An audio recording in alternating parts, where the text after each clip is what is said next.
In this world, ever since that wild dimensional storm hit, absolute monstrous entities have started popping up everywhere.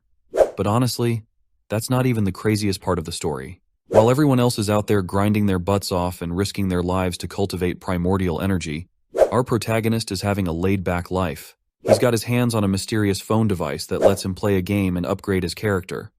And get this, when his game character levels up and gains powers, his real-life skills and abilities get a boost too. So, buckle up and get ready to watch as our guy wrecks the competition and rises to the top, all thanks to the ultimate device he's got in the palm of his hand. In this story, a dimensional storm hit the Earth almost a decade ago, which revealed the existence of gods, fairies, ghosts, monsters, angels, demons, elves, and other legendary beings. These dimensional beings were classified into 4 categories: mortals, legends, epics, and mythicals. Their abilities and destructive powers were beyond human imagination, with humans sitting at the bottom of the mortal class. However, humans could improve their standing by cultivating their primordial energy, or by hunting dimensional beings and stealing their dimensional crystals. The latter method, though, was full of risks, as the areas where these beings were found were extremely dangerous. Once the world-building bit is over, our story starts in a classroom, where this bald teacher is calling out our protagonist, Joe Wen. When our boy doesn't respond to his call, the baldy starts yelling his head off, just like any typical teacher. I mean, his frustration is pretty understandable since this idiot is taking a nap in the middle of class, leaving the teacher wondering why the old principal thought so highly of this lazy guy. The scene flashes back to when the old principal told the bald teacher that there are only 2 types of geniuses. One is our hero of this story, and the other is everyone else. Fast forward to the present, and as soon as our boy hears the bell, he suddenly bolts out of the classroom without a word. The teacher's left scratching his head, thinking maybe the principal misjudged Joe Wen's potential. Meanwhile, our boy dashes down the corridor and bursts outside into the tennis court area. Once he is alone with his phone, he reveals to us that his life has been turned upside down ever since he got this mysterious phone, and the game inside this phone is the reason he's been zoning out in class and skipping his cultivation. All he needs to do is put a drop of his blood on the phone screen to access the hidden game app. Before diving in, he frantically looks around to make sure no one's around. Then, he grabs a needle, pokes his finger, and adds another drop of blood to create a character in the game. As soon as the phone absorbs the blood, the crimson fluid starts to morph into a character, turning into an adorably chibi little avatar that Joe Wen can play with in the game. The game's big selling point is that upgrading this avatar's abilities will also upgrade our boy in real life. No need to risk life and limb for cultivation, as he can just chill and play to improve himself. He quickly finds some monsters in the game and unleashes a flurry of punches with his avatar. He obliterates one ant with his powerful blows, and the other ant also gets a fiery barrage of punches for its trouble. As dusk starts to settle, we catch up with the bald teacher again. He shares that in the Commonwealth, it's pretty rare to find a genius who can cultivate primordial energy at just 16. But he's worried because there aren't many like Joe Wen, who sticks to bitter meditation and hones his chi without any external help. Everyone at Guida High School had high hopes for our boy, believing he'd easily snag first place in the upcoming practical test. A month ago, something happened that shook the school's confidence in Joe Wen. To see what really rattled them, we rewind almost a month and find students gathered around, buzzing with shock. Someone has challenged our boy, and what's even more surprising is that it's a girl. They're calling her crazy for taking on the school's prodigy on her very first day. As the 2 contenders face off in the middle of the basketball court, our boy asks if they know each other, but the girl doesn't bother with pleasantries and just tells him to bring it on. In typical reckless fashion, my guy charges at her, only to get hit with a gut-wrenching kick that sends him crashing to the ground like yesterday's trash, with just one kick. The way she is standing, it's clear she didn't even break a sweat while delivering that kick. The crowd is stunned to see the result of this clash, unable to believe she took him down with a single blow. Their curiosity is piqued, and everyone is asking about who this mysterious girl is, and what her name is. The bald teacher explains that ever since Joe Wen was humiliated by that girl named An Jing, he's lost all motivation. All he does now is sleep and game, and the old man is seriously worried that if this continues, he won't have a future.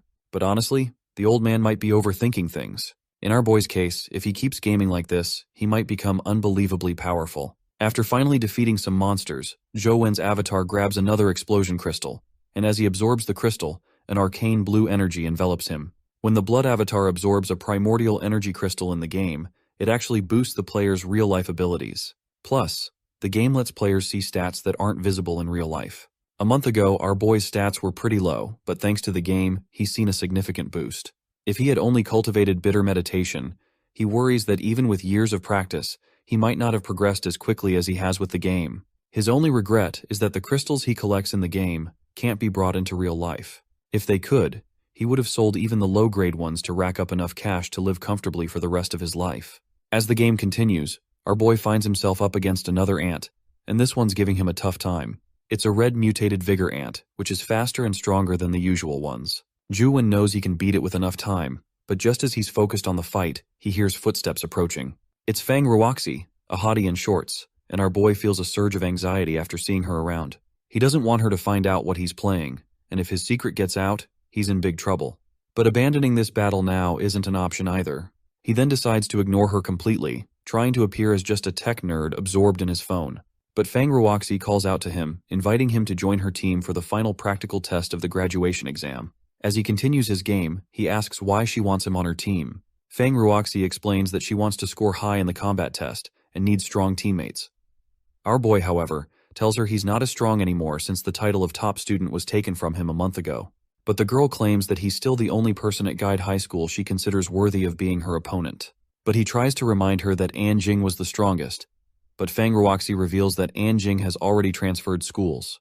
Ju is stunned by this news, and the girl further adds that while she's not sure where An Jing came from, it's clear she's surpassed the mortal class. Her appearance and departure were so sudden that it felt like she was just here to challenge our boy. Fang Ruoxi also mentions that she initially thought Zhou Wen had some sort of rivalry with An Jing, which might be why she challenged him. The boy thinks about it for a moment, but then claims that this is not possible because he has never met her before, let alone have beef with her. The girl then drops this topic and asks him once again whether he's joining her team. Zhou Wen, seeing the opportunity, agrees, saying he's fine with benefiting from her skills and leadership. Fang Ruoxi decides it's settled and explains that she's already found 2 other teammates. Starting today, all team members, including our boy, will train together every afternoon. With that, she quietly leaves, and he finally defeats the red ant. He rushes to grab the dimensional energy crystal, but as soon as he does, a bunch of ants swarm him. But our boy quickly ends the game, and plans to check out the new crystal later. Suddenly he feels a sense of unease. His phone and his body start radiating a crimson energy, and he's overwhelmed by an intense feeling. It looks like the crystal might be causing this reaction. From what he knows, the Vigor Ant Crystal seems to be a primordial energy skill crystal from the legends, but he's unsure what skill it might grant. Without wasting any time, he drops a bit of blood on his phone and activates the game to see what's happening. As soon as he looks into it, he sees that he has unlocked a new primordial energy skill. Later, all 4 members of the group come together, and Fang Ruoxi introduces Zhou Wen as their 4th teammate to the other 2 members. The 2 guys raise their eyebrows, noting that while they know about Zhou Wen's skills, he hasn't been training for over a month, so they're unsure if he can perform at his previous level. One of the guys, who has blonde hair, mentions that their main goal is to secure first place in Guide City's college entrance combat test. He expresses concern that our boy might not be the best candidate and suggests inviting another guy named Zheng Yi instead. Well, our boy can understand their hesitation to take him in. You see, the college entrance combat test is a big deal. It can significantly impact the latter part of someone's life, affecting everything from getting into prestigious universities to job hunting and even determining their place in society's top echelons. Plus, having strong teammates is crucial for safety, so it makes sense they'd want to ensure they have the best possible team. Rue tries to convince the group that while Zheng Yi might be a strong candidate, she still believes Zhou is their best option. The blonde guy then proposes a simple test to measure their strengths if our boy does not mind. Rue curiously asks what kind of test they're talking about.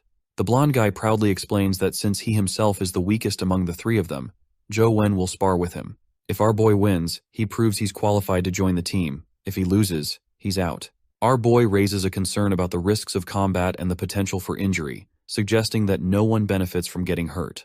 But the blonde guy points out that the school's strength measuring devices might give numbers, but those are meaningless. They'll settle this with a straightforward fight, and the one who concedes loses. Hearing this, Rue thinks about how Tian's combat skills stack up against Zhou Wen's, and she is quite concerned for our boy. You see, our boy hasn't used any dimensional crystals to boost his cultivation, and his family is likely poor, so he might not have any key fighting skills at all. Despite her concerns, she's curious to see how he will handle the situation. Meanwhile, Zhou Wen is considering using machines to gauge their strengths, but Tian scoffs, asking if he's afraid. Our boy just scratches his head, secretly worried that he might hurt them with a single punch. In the end, they decide to use the machines. Tian steps up first and punches the machine with all his might. As everyone watches in anticipation, the machine displays a strength score of 7 points. Joe reflects on how the number on the machine isn't exactly the same as the values shown in the game, but they're quite close. Before he started the game, he had similar power. Tien invites our boy to take his turn with the strength measuring machine. When my guy delivers his strike, the impact creates a loud noise that echoes throughout the school. The baldy teacher, who happens to be walking down the corridor, hears the noise and wonders aloud who's using the testing machine when everyone should be resting. So, he curiously heads to the machine room, and as he opens the door quietly, he catches sight of Joe and the others. He is left scratching his head if our boy is the one who just threw that punch. And yep, it's definitely him. The room goes silent as everyone watches in awe when the machine displays a strength score of 10. Even the old man, who is secretly observing, is completely stunned. The old man starts to reconsider, and wonders if Joe hasn't been slacking off after all. Perhaps he's been practicing so intensely that he's only had time to nap in class. He even begins to think that the old principal's judgment about Joe might actually have been spot on. Meanwhile, Rue is puzzled and impressed by our boy's choice to use the most challenging method to deliver strength, and yet he still scores 10 points without even using any chi fighting skills. Tien is visibly agitated by this, and with his frustration boiling over, he swallows his pride and informs our boy that he's qualified. He then decides to make one last punch with what's left of his dignity. He clenches his fist, which crackles with thunder, and delivers a devastating blow to the machine. This time, the machine shows a strength score of 11. The punch leaves Tien completely exhausted, and our boy gives him a thumbs up for his effort. However, Joe appears to be curious about something. Tien tells him to snap out of it and warns him to either score higher than 11 or face the disgrace of losing. Our boy then asks his friends if the school will make him pay for any damage if he breaks the machine. Blondie confidently reassures him that he'll cover the cost if the machine gets broken. With that in mind, my guy begins to smile, and a yellow energy starts to surround his body as he prepares for his punch. Blondie is pretty sure Joe is just bragging. After all, this machine is meant for serious strength testing and can go up to 20 points. Hardly anyone at the school could hit that mark. But with his power cranked up, my guy lets loose with a punch flowing with chi, and Rue is shocked to see he's using chi fighting skills. The punch is so intense that the machine starts breaking down, its circuits frying from the sheer power. Everyone watching is stunned as he takes down the machine like it's nothing. The baldy is completely baffled to see this. He is pretty sure that this machine can easily handle strength up to 20 points, and to wreck it like that, you'd need a rank 8 or 9 key fighting skill. At that moment, the baldy's bald head recalls the principal's words about Joe being the ultimate genius, and he has finally started to see why the principal made such a bold statement about our boy. Even Rue has always known our boy is strong, but seeing it in action was a real eye-opener for her. As the evening sets in, our boy takes a leisurely stroll down a quiet city path. While walking, he can't help but remember his fight with Enjing. It baffles him why someone at her legendary level would bother challenging someone still in the Mortal League. He's pretty sure he's never left Guida Province before, so he has no clue when he might have offended her. Out of the blue, his phone rings. It's his dad, asking if he'll be coming to his wedding. The son curiously asks who the lucky bride is. His playboy father quickly sends a photo of a woman with some impressive pair of hooters and asks if his son likes his future stepmother. Well, that's one way to spice up a father-son chat. Anyway, our boy asks when and where the wedding's happening, and his dad casually mentions it'll be in about a week. That's when our boy reminds his father that his college entrance exam happens to be next week, so he can't attend the wedding even though he really wants to. He then asks his dad if there's an iron cookie box in the closet room. His father, clueless as usual, says he has no idea. Joe tells him it's a square iron cookie box about 10 inches long, with a cartoon bear pattern on it. His dad then explains that it's the box of bear cookies he used to eat, but that brand isn't sold anymore. He is really curious about Joe's sudden interest in that box, so he asks why he's bringing it up. Our boy reveals there's a phone inside that cookie box and asks if his dad put it there. His father asks if the phone has a white metal shell, a black screen, no keys, and is about 7 or 8 inches long. When the son confirms, his dad says it belongs to his grandpa. Our guy is totally stunned and asks how his grandpa ended up with the phone. His dad then reveals a wild story about our boy's grandpa. Basically, his grandpa worked as a carpenter during the reconstruction of ancient Guide City. They worked on a ton of old-style wooden buildings. Grandpa was there for over a year, and one night, while a few workers were burning the midnight oil, they discovered an ancient dry well on the construction site. Something was shimmering inside, and they thought they'd hit the jackpot with some kind of treasure. There was a box inside the well, and when they pulled out that old wooden box from the well, the light was seeping through the gaps, and inside the box, there was a phone. The screen was lit up at first, but it went dark as soon as they took it out. The phone had no keys or charging port, looking like it was completely dead. Everyone was pretty bummed when they found the broken phone. They figured it was just some prank and quickly moved on. So Grandpa ended up tossing it into his toolkit. His dad further adds that the phone couldn't be turned on, and when he was younger, he even tried to sell it at a repair shop to get some cigarettes. The shop owner said it was worthless, so he just dumped it into that cookie box. Now he's wondering if Joe wants to sell it too. Inside, Joe's pretty relieved his dad never managed to sell it. Otherwise, he'd never have gotten his hands on this bad boy. He asks his dad if the phone was ever turned on. His dad says definitely not and mentions it's been sitting unused for decades. His dad wraps up the call, saying he's got other stuff to do. He's already given the wedding info, so it's up to Joe if he wants to come or not. Once the call wraps up, Joe reflects on how his real combat test will be held in Ancient Guide City. He decides it might be worth checking out the old well for any clues or leads. He heads back home and starts reworking his game plan. Days pass, and he falls into a routine, napping through class and snoozing under a tree while everyone else trains, all the while gaming away. Several days later, in the school corridor, two students are sprinting down the hall. A guy in glasses crashes into another guy dressed like he's from some aristocratic society. The glasses guy hits the ground hard from the impact, but the blonde guy barely flinches. He just stands there, giving off a weirdly creepy vibe. The blondie begins to walk away with his entourage, and the people behind whisper among themselves about how intimidating this guy looks. The next scene takes us outside, where we meet Tien again. He announces he's quitting the group because a friend has already invited him to another team.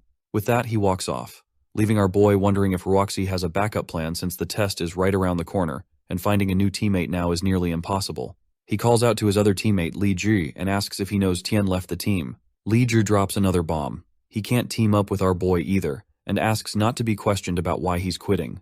Finally, we meet Roxy, who looks sad and dejected. It's clear why she's upset. Her team's numbers have dwindled. When she spots our boy, she quickly apologizes, but he tells her not to stress.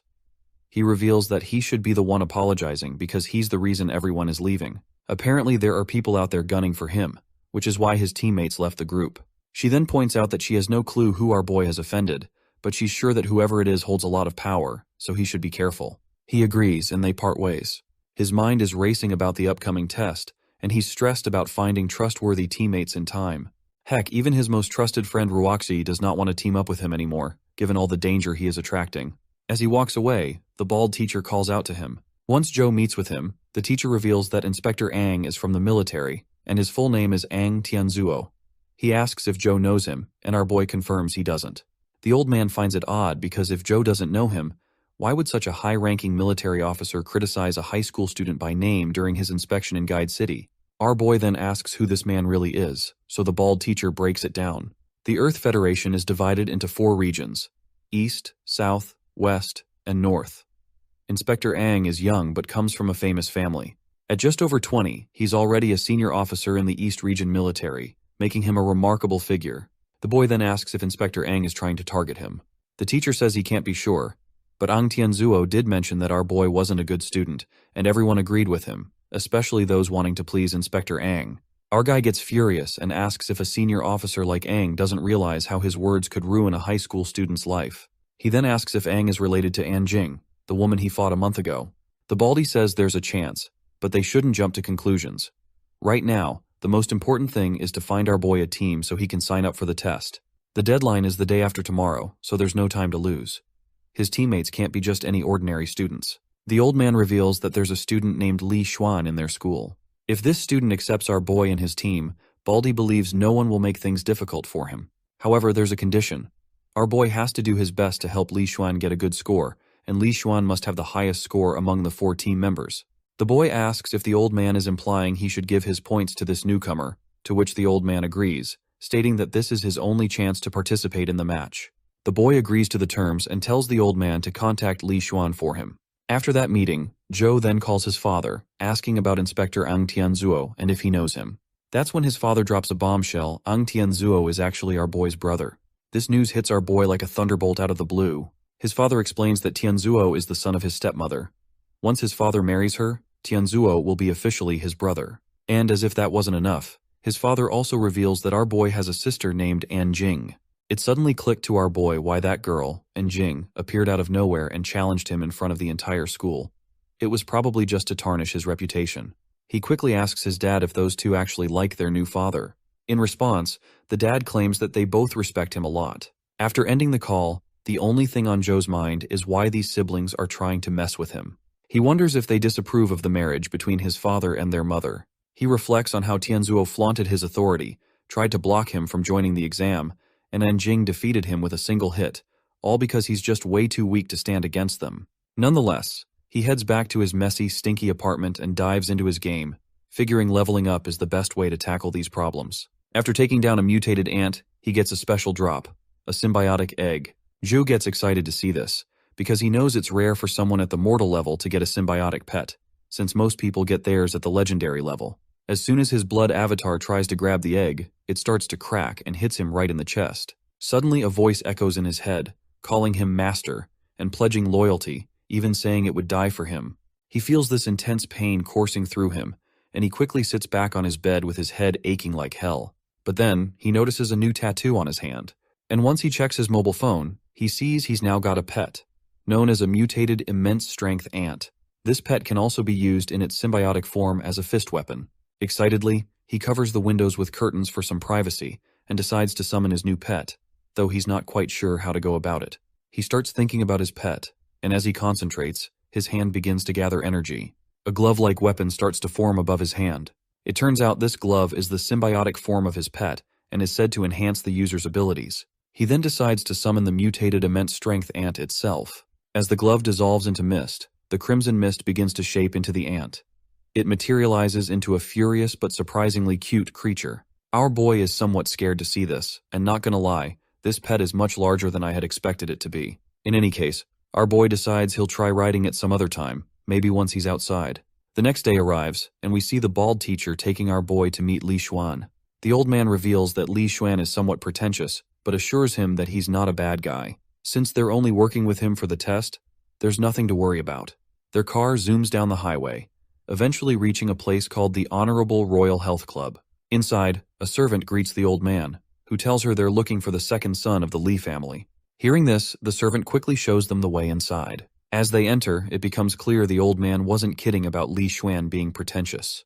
The place is majestic, and the man in question is surrounded by a bunch of girls, looking like a hip-hop rapper who thinks he's on top of the world after earning a few $100,000. Xuan quickly tells Baldy to have a seat and a drink, but the old man refuses and gets straight to the point. He introduces our boy right away, assuring Xuan that this kid is very capable and can easily help him achieve a good score in the exam. Xuan waves off the old man's pitch, saying he trusts Baldy and will take our boy as his teammate for his sake. With that settled, the old man decides to leave, telling both of them to discuss the test details.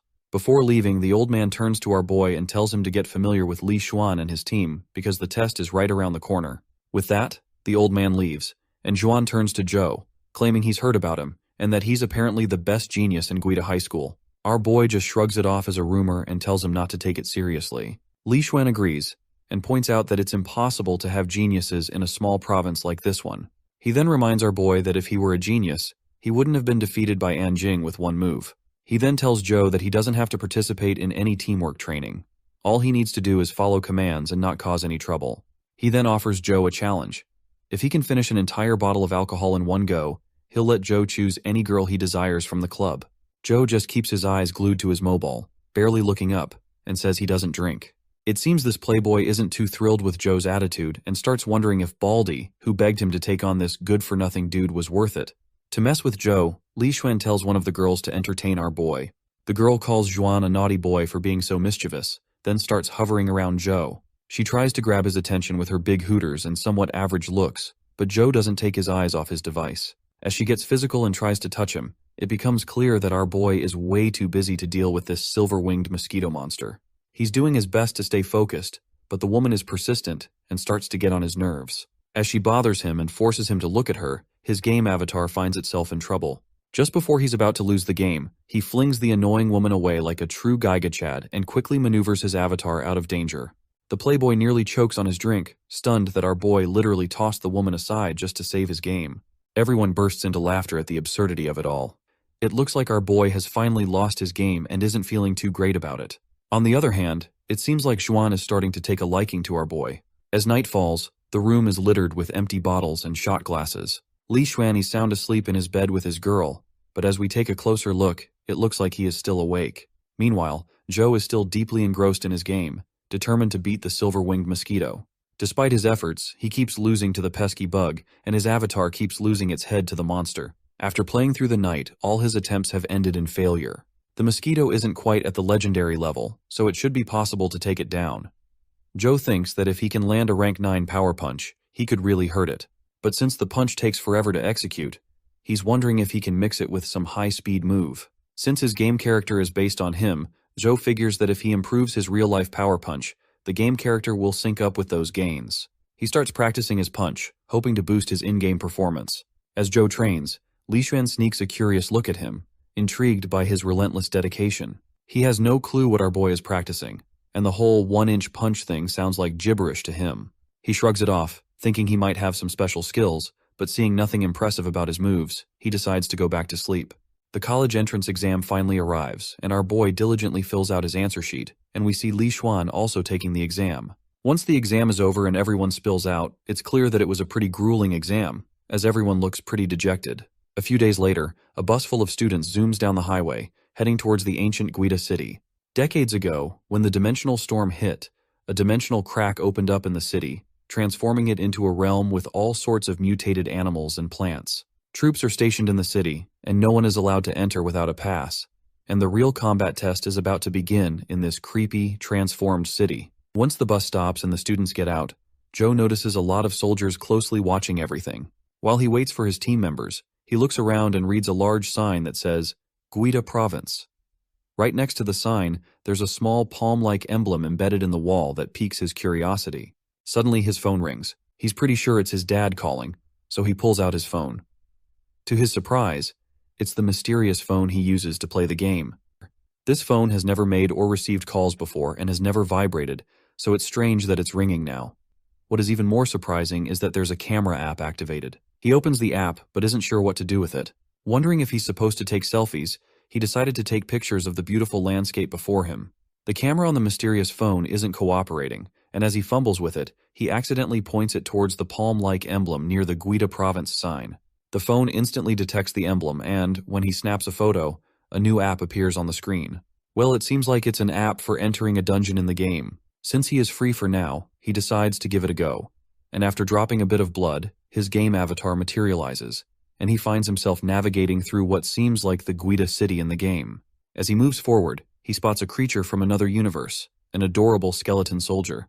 The little guy charges at him with a big weapon, and our boy is in for an unexpected battle. Joe dodges the skeleton soldier's clumsy attacks with ease, and he's barely breaking a sweat. The skeleton's neither quick nor strong, making it a breeze compared to the ants he usually deals with. His avatar then balls up its fist, and shatters the poor zombie into pieces with its devastating punch. The skeleton's crystal drops quickly, and Joe is pleasantly surprised to find a skill crystal right after his very first kill. He hits the absorb button, and the crystal's power starts flowing into him. It's not as painful as he'd expected, much smoother than his previous experiences with skill absorption. The system then pops up, announcing that he's acquired the Skeleton Palm skill, with a key consumption of just 1 point. Looks like Joe's off to a solid start. But he does not seem too thrilled though, because he remembers that skeleton soldiers are mostly low level and their skills are basic, consuming minimal chi. Still, he decides to push on and see what his new skill can really do. He quickly summons his mutated immense strength ant with a burst of light and hops onto its back. The ant charges through the ancient city, its speed impressive as it plows deeper into the area, and shortly after, he encounters more skeleton zombies. He slices through them effortlessly, treating them like mere practice dummies. He is sure that each kill is going to rack up more crystals, so he is enjoying the thrill of the hunt. After a while, our boy's excitement dwindles as he realizes he hasn't gained anything, despite having taken down a ton of skeleton soldiers. As he ventures further into the dungeon, he encounters something unexpected. A bunch of little skeleton zombies guarding the final boss. A much larger skeleton seated atop a horse. The skeleton knight wastes no time, moving with incredible speed and landing a solid hit that pierces through Joe's avatar, killing him instantly. When the game ends, he looks back at the emblem near the signboard and is certain that beyond that door, Guida Province holds many more mysteries. Suddenly someone appears behind him. As soon as he turns around, he sees his stepsister, who, as usual, doesn't seem particularly thrilled to see him. Shortly after, we see Joe holding a pen drive, and we are not sure how he got this little thing. The scene then flashes back to when his stepsister had swung her fist at him, stopping just before his face. She told him that their father had asked her to deliver something to him and quickly handed over the pen drive. As she leaves, she wonders aloud how their father is wasting his efforts on someone like Joe, calling him a loser and saying he'll never be a true member of the Yang family, because no one in her family is as useless and weak as he is. Our boy is kinda puzzled about when he became a member of her family. Just as he's lost in thought, he hears a call from Xuan. As he turns around, he sees Xuan finally arriving with the other 2 team members. My guy is dressed so casually that he looks like he's here for a beach party rather than a serious exam. The playboy then puts a hand on Joe's shoulder and tells him not to worry about a thing, as his goons will handle everything. The 2 lackeys quickly agree, with one of them even boasting that he could single-handedly take down all of Guida province for his boss. Xuan doesn't seem too impressed with his lackey's overconfidence. The other one, wearing a black hat, steps forward and promises that they'll do their best and nothing will go wrong. Seeing this, Joe quickly realizes that Xuan is intentionally keeping himself and our boy out of the action, planning to use these 2 goons as pawns. The time for the test finally arrives, and a soldier tells everyone to report to the invigilator. That's when we catch sight of Ruoxi, and our boy spots her too. He flashes a pleasant smile and gives her a thumbs up, which seems to relieve her a bit, seeing that Joe has finally managed to join a team. The city gates begin to crack open, emitting a bright blue energy that forms some kind of portal. A guy in glasses, probably the invigilator, steps up and explains the rules. Points will be calculated based on the number of crystals collected by killing skeleton soldiers, and the number of crystals will also determine their ranking. With that, he tells everyone to step forward and enter the gate. Joe confidently walks toward the portal, and as soon as he steps through, he finds himself on the other side along with other students, ready to take on whatever challenges come his way. Skeleton monsters start popping up, and the students dive at them like they're the last roll of toilet paper in a Walmart during a sale. The skeletons clatter forward, their bones making hilarious rattling noises. Black Hat Dude takes down a skeleton with a single swing, slicing through its neck like it's made of butter. Meanwhile, overconfident guy grabs another skeleton's hand and gives it a brutal knee smash, turning it into bone confetti. Well, it seems like our boy doesn't need to worry about anything, since these guys are actually quite a powerhouse team. He is happy that this gives him the perfect excuse to check something on his phone he's been curious about for a while. Xuan, however, is super confused. He's watching Joe play on his phone and starts to wonder if this guy is actually a genius or if it's just a load of hot air. Meanwhile, whatever Joe was trying to confirm, his hunch was right on the money. Apparently, he was looking into the layout of the game, and not just the city gate, even the layout of the buildings is identical to the dungeon in the game. This makes him curious if every dungeon is based on a real place inside the game. As soon as he realizes this, his face goes pale as if he's about to crap his pants. If this real-world setting is actually similar to the game, then the Skeleton Knight must exist as well. But thankfully, according to the area he explored in the game, they are still far from the Skeleton Knight. As long as they stay in the testing area, they won't encounter that monstrosity again. After a bit, our group regroups and starts planning to head deeper into the city. But our boy is pretty hesitant to push further, and we already know the reason behind his hesitation. The lackeys argue that most of the skeleton soldiers in this part of the city have been cleared out, and the rate of new ones popping up has slowed. If they want to rack up those high scores, they've got no choice but to explore further. Joe tries to make them see that leaving the testing area could get seriously risky, but Xuan just shrugs and states that if our boy is scared, he can stay behind. The lackeys also agree, saying going deeper is their only real shot at scoring big. So, Xuan tells Joe to stick with them and promises that even if things get hairy, his lackeys will have his back. Seems like Joe's in a bit of a pickle because he can't exactly spill the beans about the big bad monster waiting around the corner. So, he tucks his phone away and decides to stick with the team for now. He is also thinking of fighting that skeleton knight in the game in order to figure out the strategy to defeat it. It's his only shot at making sure both he and Li Xuan make it out of this mess alive. As the two lackeys charge ahead, they're smacking down skeletons left and right with their flashy powers. Meanwhile, Joe and Xuan are just casually strolling along, with Joe completely absorbed in his game. He's getting his virtual behind handed to him by that pesky skeleton king over and over. After another defeat, Joe faces the harsh reality, which is that dodging or jumping doesn't help, because that knight's sword always finds its mark and is way scarier than the silver-winged mosquito. But then he remembers that the skeleton king isn't super agile all the time, and it only speeds up when it's charging at him. He is pretty sure that the monster must be using chi fighting skill to pull this high-speed move. He is not sure how to deal with this, and if it continues like this, they are all going to get wiped out. But suddenly, he notices something interesting. The dead monster has dropped a large dimensional crystal. One of the lackeys quickly grabs the crystal and rushes to show it to their master. The lackey hands over the crystal to the master, and our boy reminds Xuan that they've gathered enough points and should make a hasty exit. However, the lackey disagrees, saying there's no need to rush since there's still plenty of time before the exam ends. The black hat guy agrees, adding that they should rack up some extra points to ensure they come out on top. The playboy checks his phone and notes that there are no reports of creatures above the legendary level nearby, so it should be safe to go further. But our boy grabs his hand and asks if he believes in instincts.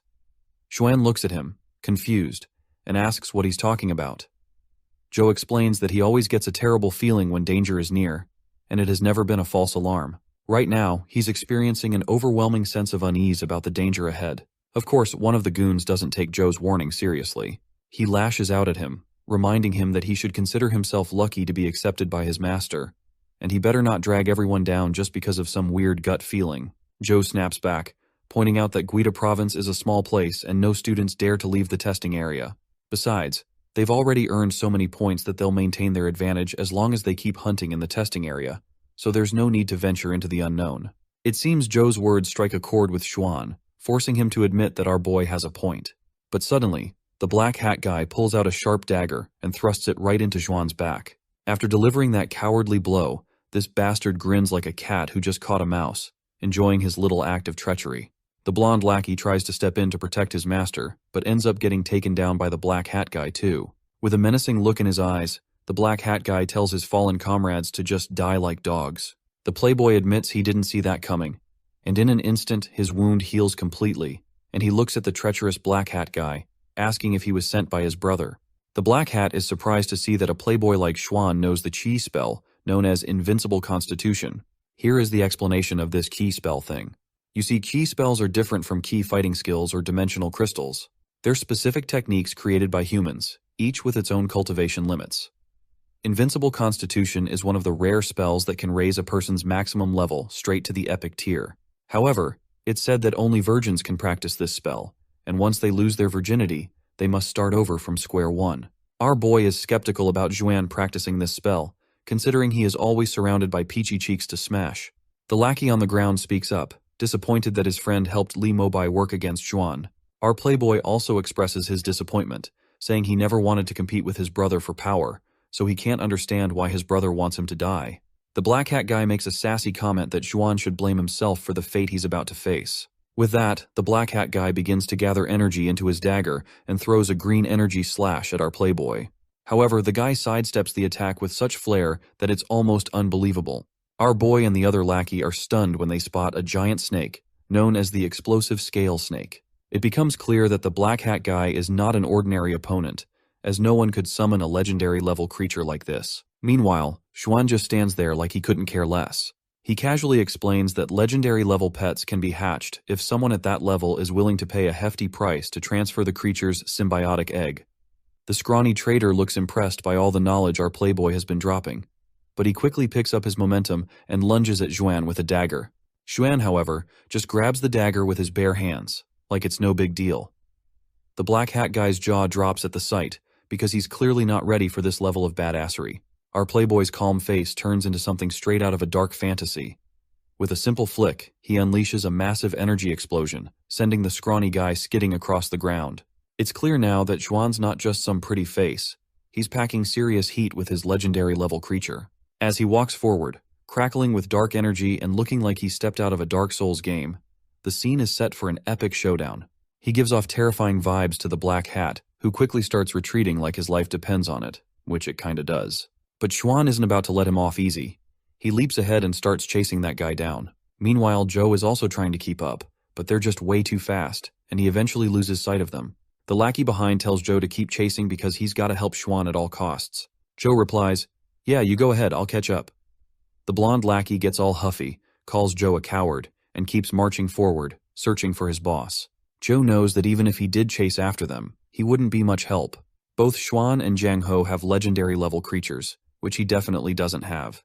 Right now, his main concern is the Skeleton Knight, and he's pretty sure it'll be game over if they bump into that monster. So, the only way to help Li Xuan is to find a way to handle this Skeleton Knight. Joe pinches his thumb again, drops a bit of blood, and his avatar finally comes back. He's determined to face off against this knight and figure out a way to deal with it in real life. The Skeleton Knight quickly starts charging at him on its horse, and that's when Joe realizes that running is useless. Once that knight begins its charge, it's next to impossible to dodge the attack. So, he quickly leaps forward toward the knight, catching this empty-headed monster off guard. The knight seems pissed and starts throwing his spear-like weapon around, trying to hit Joe. But our guy isn't just standing around like a sitting duck. He keeps moving, running circles around the knight who's perched on his horse, desperately trying to land a hit. As the action intensifies, Joe keeps dodging left and right. That's when the skeleton knight uses its trump card and lands a solid hit right into the avatar's chest. The reason he got hit is that he got distracted by the commotion nearby, and he's pretty sure Xuan has finally encountered the Skeleton King. He puts his phone back into his pocket and recalls his previous experience with the knight. He remembers that in the previous game, the skeleton knight was powerful, but had a blind spot that could be attacked near his skeleton horse. As long as they take full advantage of it, they'll make it out alive for sure. As he makes his way through, he spots rubble, a clear sign that the fighters must be nearby. After a little walk, he finally finds them. He quickly catches up and asks his friends if they're all right. The armored playboy responds that saying they're all right would be an overstatement because this skeleton monster is on a whole other level. Ju is absolutely terrified to see the skeleton knight in person. It looks way scarier than the one he saw in the game. He also notices that the black hat is standing behind the skeleton knight. He is blown away to see that the skeleton is not attacking the black hat. But then, he notices the armor the black hat is wearing, which must be why the skeleton knight is ignoring him completely.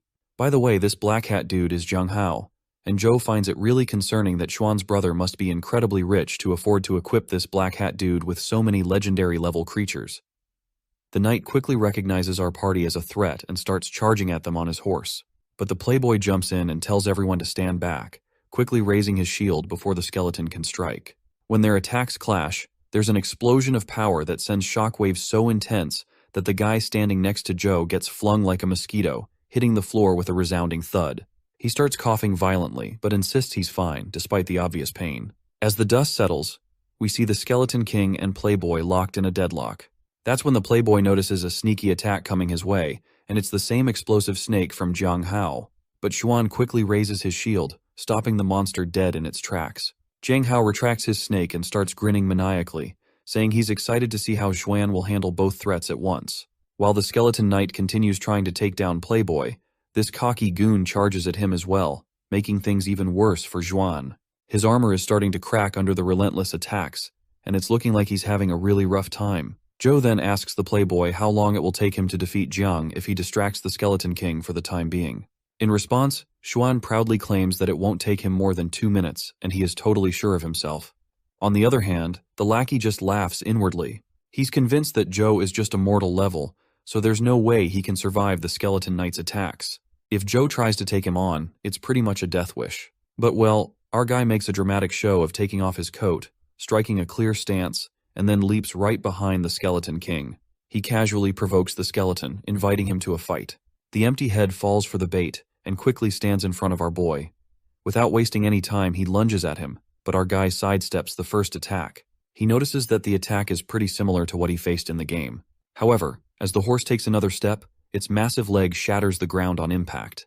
Our guy quickly rolls to avoid a direct hit and starts dashing around like a madman to stay out of harm's way. Joe realizes that unlike the Skeleton Knight in the game, this one in real life is way more agile while attacking.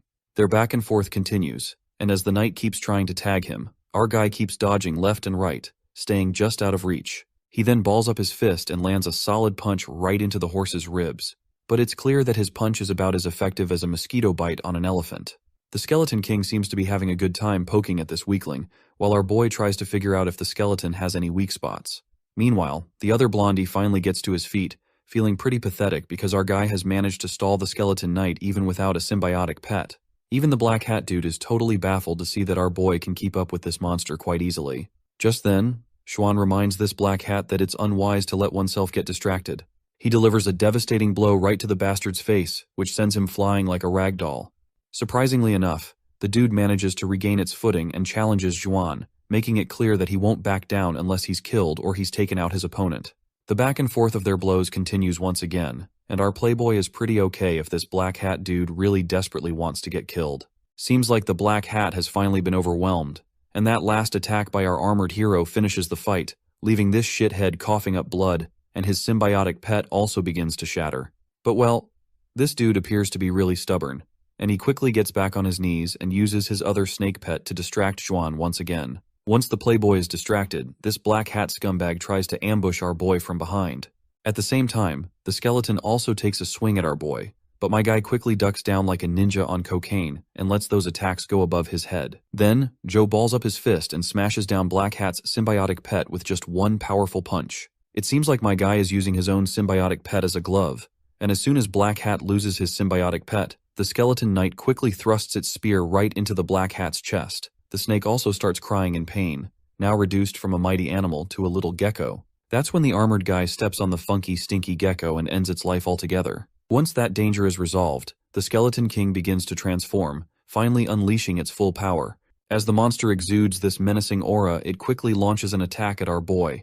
The speed of the skeleton's attack is so fast that my guy has no way to dodge it in time and just decides to take it head on. But that's when Li Xuan steps in, quickly deflecting the attack.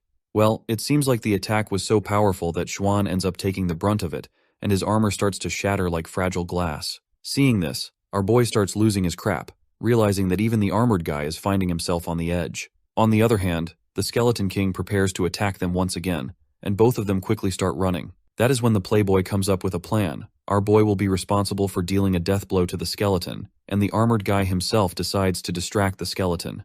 As soon as the Skeleton King launches its attack, the armored fella swoops in and quickly blocks it. While he's busy dealing with the Skeleton King, our boy finds an opening, appears right behind the empty head, and balls up his fist, delivering a devastating blow, which starts burning the skeleton fella and rattles the entire area. Just as the dust settles, the Skeleton Knight stands as menacingly as before, leaving our boy surprised to see that this dude didn't even flinch.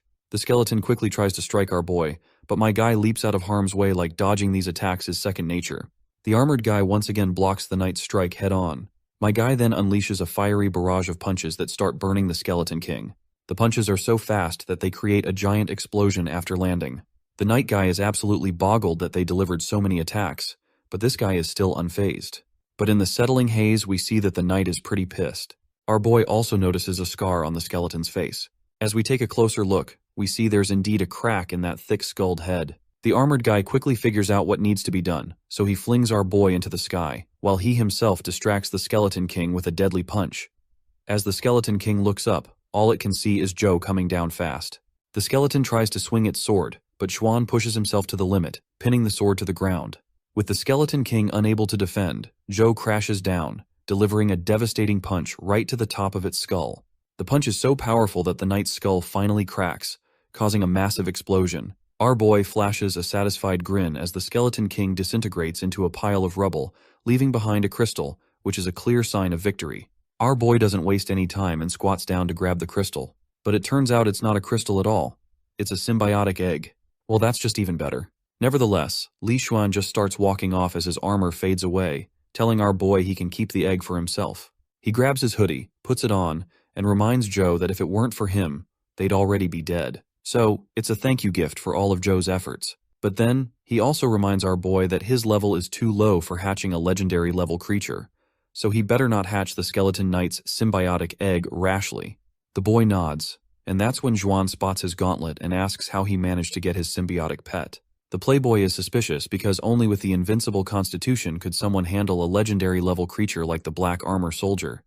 He wonders if Joe might actually be at a legendary level. Joe quickly sets him straight, saying he's just at the mortal level. But this revelation just shocks Xuan even more, because apparently, creatures at the legendary level are more powerful, and forming a symbiotic egg is harder with weaker creatures. But since mortal level symbiotic eggs are rarer than legendary ones, Xuan's feeling pretty jealous of Joe's rare mortal level pet. Joe then worries about whether anyone saw the dead black hat guy. The playboy just shrugs it off, saying the guy had it coming and reassures Joe he'll take care of it. But our boy still remains kinda tense. So the playboy gives him a reassuring pat on the shoulder and tells him to relax. He promises that once they get out of here, Joe can apply to whatever college he wants, and he guarantees to help him with that. They both walk out of the portal with their injured companion, and Xuan quickly fills the instructor in on what happened inside the gate. Once everything is settled, Xuan decides to leave, and Joe exchanges last goodbyes. While the playboy zooms out in his private car, Joe takes the bus back to the city. When the bus arrives, he steps outside, feeling really cold and a bit anemic, probably due to losing too much blood during the game. He decides to help himself with some iron-rich food. As Joe walks down the street, he accidentally kicks a person on the ground who's smeared in blood. Initially, he's shocked, thinking he's found a dead body, But the mysterious man quickly sits up and reassures Joe that he's still alive, just dealing with some nagging pain. Joe starts to walk away, but the old-looking guy invites him for a quick chat since they've crossed paths. Our boy isn't much of a talker, but the old man insists on asking a few questions. Even though our boy has no clue what they are going to talk about, he agrees to stick around nonetheless. The conversation starts off unexpectedly when the old man asks if Joe likes women with big breasts. Chu is startled by the question, but after a moment of imagining both flat-chested and big-breasted women, he decides he prefers the former. The old guy bursts into laughter, saying he shares the same preference. He goes on to explain that women with smaller breasts are better, and that only those who are stupid would prefer larger breasts. Joe awkwardly starts imagining how a woman with large breasts would have a hard time controlling them during a fight, especially if the jiggling physics is turned up to the max. The perverted old guy then asks another unexpected question. Does our boy prefer cuddly and gentle women, or short-tempered and sassy ones? Chu isn't sure what to say, and he just wants to go home. So, to finish the conversation right here, he decides to pick the most wrong answer, and reluctantly says he prefers short-tempered and sassy ladies. The old man goes quiet for a moment, but then his eyes sparkle with admiration as he agrees that he loves sassy women as well. He explains that such women are interesting and cute, and that girls with gentle personalities aren't much fun. He also points out how he didn't expect our boy to have such discerning taste at a young age. My guy facepalms himself, thinking about his stepsister who had brutally kicked him around, so he does not get why anyone would like a girl with no sympathy. The old man, however, happily states that it's rare to meet someone with such good taste like Joe. Joe then asks where the old man lives, hoping to walk him home. But this pervert man doesn't bother to respond to our boy's query, and instead mentions that Joe can't hit on girls unless he's healthy. Since Joe is low on energy, his good taste won't get him very far. The old man proceeds to give Joe a small notebook and tells him it contains a chi spell he can practice. Our boy is shocked to hear this, and the old man explains that the spell will make any woman obedient, no matter how difficult she is, so he better take this technique and practice it to its fullest. Joe feels reluctant and mentions he's already practiced other QE spells, so he does not need this one. But the old man highlights that while this true demonic record is not a top key spell, it is still more powerful than the bitter meditation. Our boy is shocked to realize that the old man already knows that he has practiced bitter meditation, so he curiously asks how in the hell this crummy stranger knew he had practiced bitter meditation. The old man explains that although Joe currently looks quite pale, he is built solid and taut, which can only be achieved through bitter meditation. He can tell Joe hasn't been practicing it for long and advises him to stop to avoid ruining himself. Instead, he suggests our boy to practice the true demonic records, claiming it's 100 times better than bitter meditation, but then quickly amends his claim to say it's actually 1,000 times better, laughing maniacally. Chu has no idea what to do, so he simply thanks the old man and says he doesn't want to accept such a precious gift from a stranger. In his mind, Joe is also reluctant because he has never heard of a key fighting skill called true demonic records, so he decides to leave, not wanting to get trapped by a shabby old coot. As our guy begins to walk away, the old man sits quietly. With a tone filled with malice, he tells Joe to stop.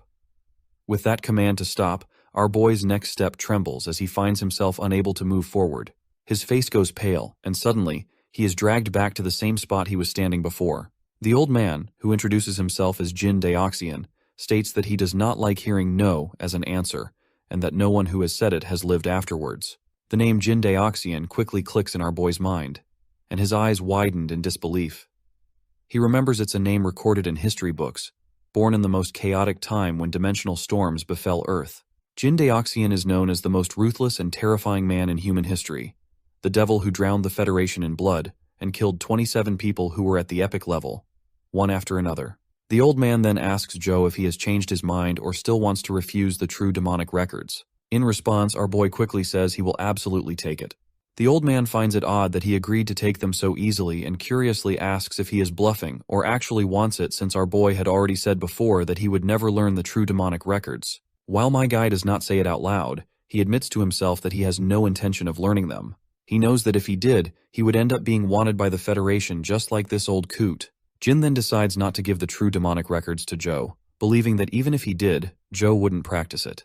Jin rummages through his coat and turns to our boy once again, telling him that he has another key spell that is actually really fun. He pulls out another short notebook and asks him if he would like to practice it.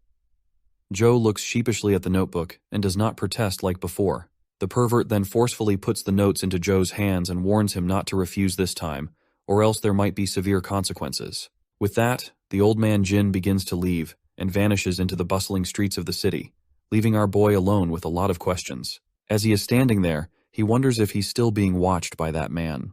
He looks at the notebook in his hand and wonders how he ended up taking it with him. Just then, he begins to sneeze and quickly starts running toward home. As he walks, he spots a few officers talking among themselves. One asks if the reaction was detected around this area, and a woman with a red head agrees. The officer tells her to search around here and stay in touch. Our boy looks at them and notices their badges. It doesn't take him long to recognize that these people are from the Federation. He suspects they might be looking for Jin Daoxian, whom he met just a while ago. But he just keeps walking, thinking it doesn't have anything to do with him, so he doesn't care. Once he's back home, the first thing he does is make sure to take a bath. As he soaks, he reflects on how wacky today has been.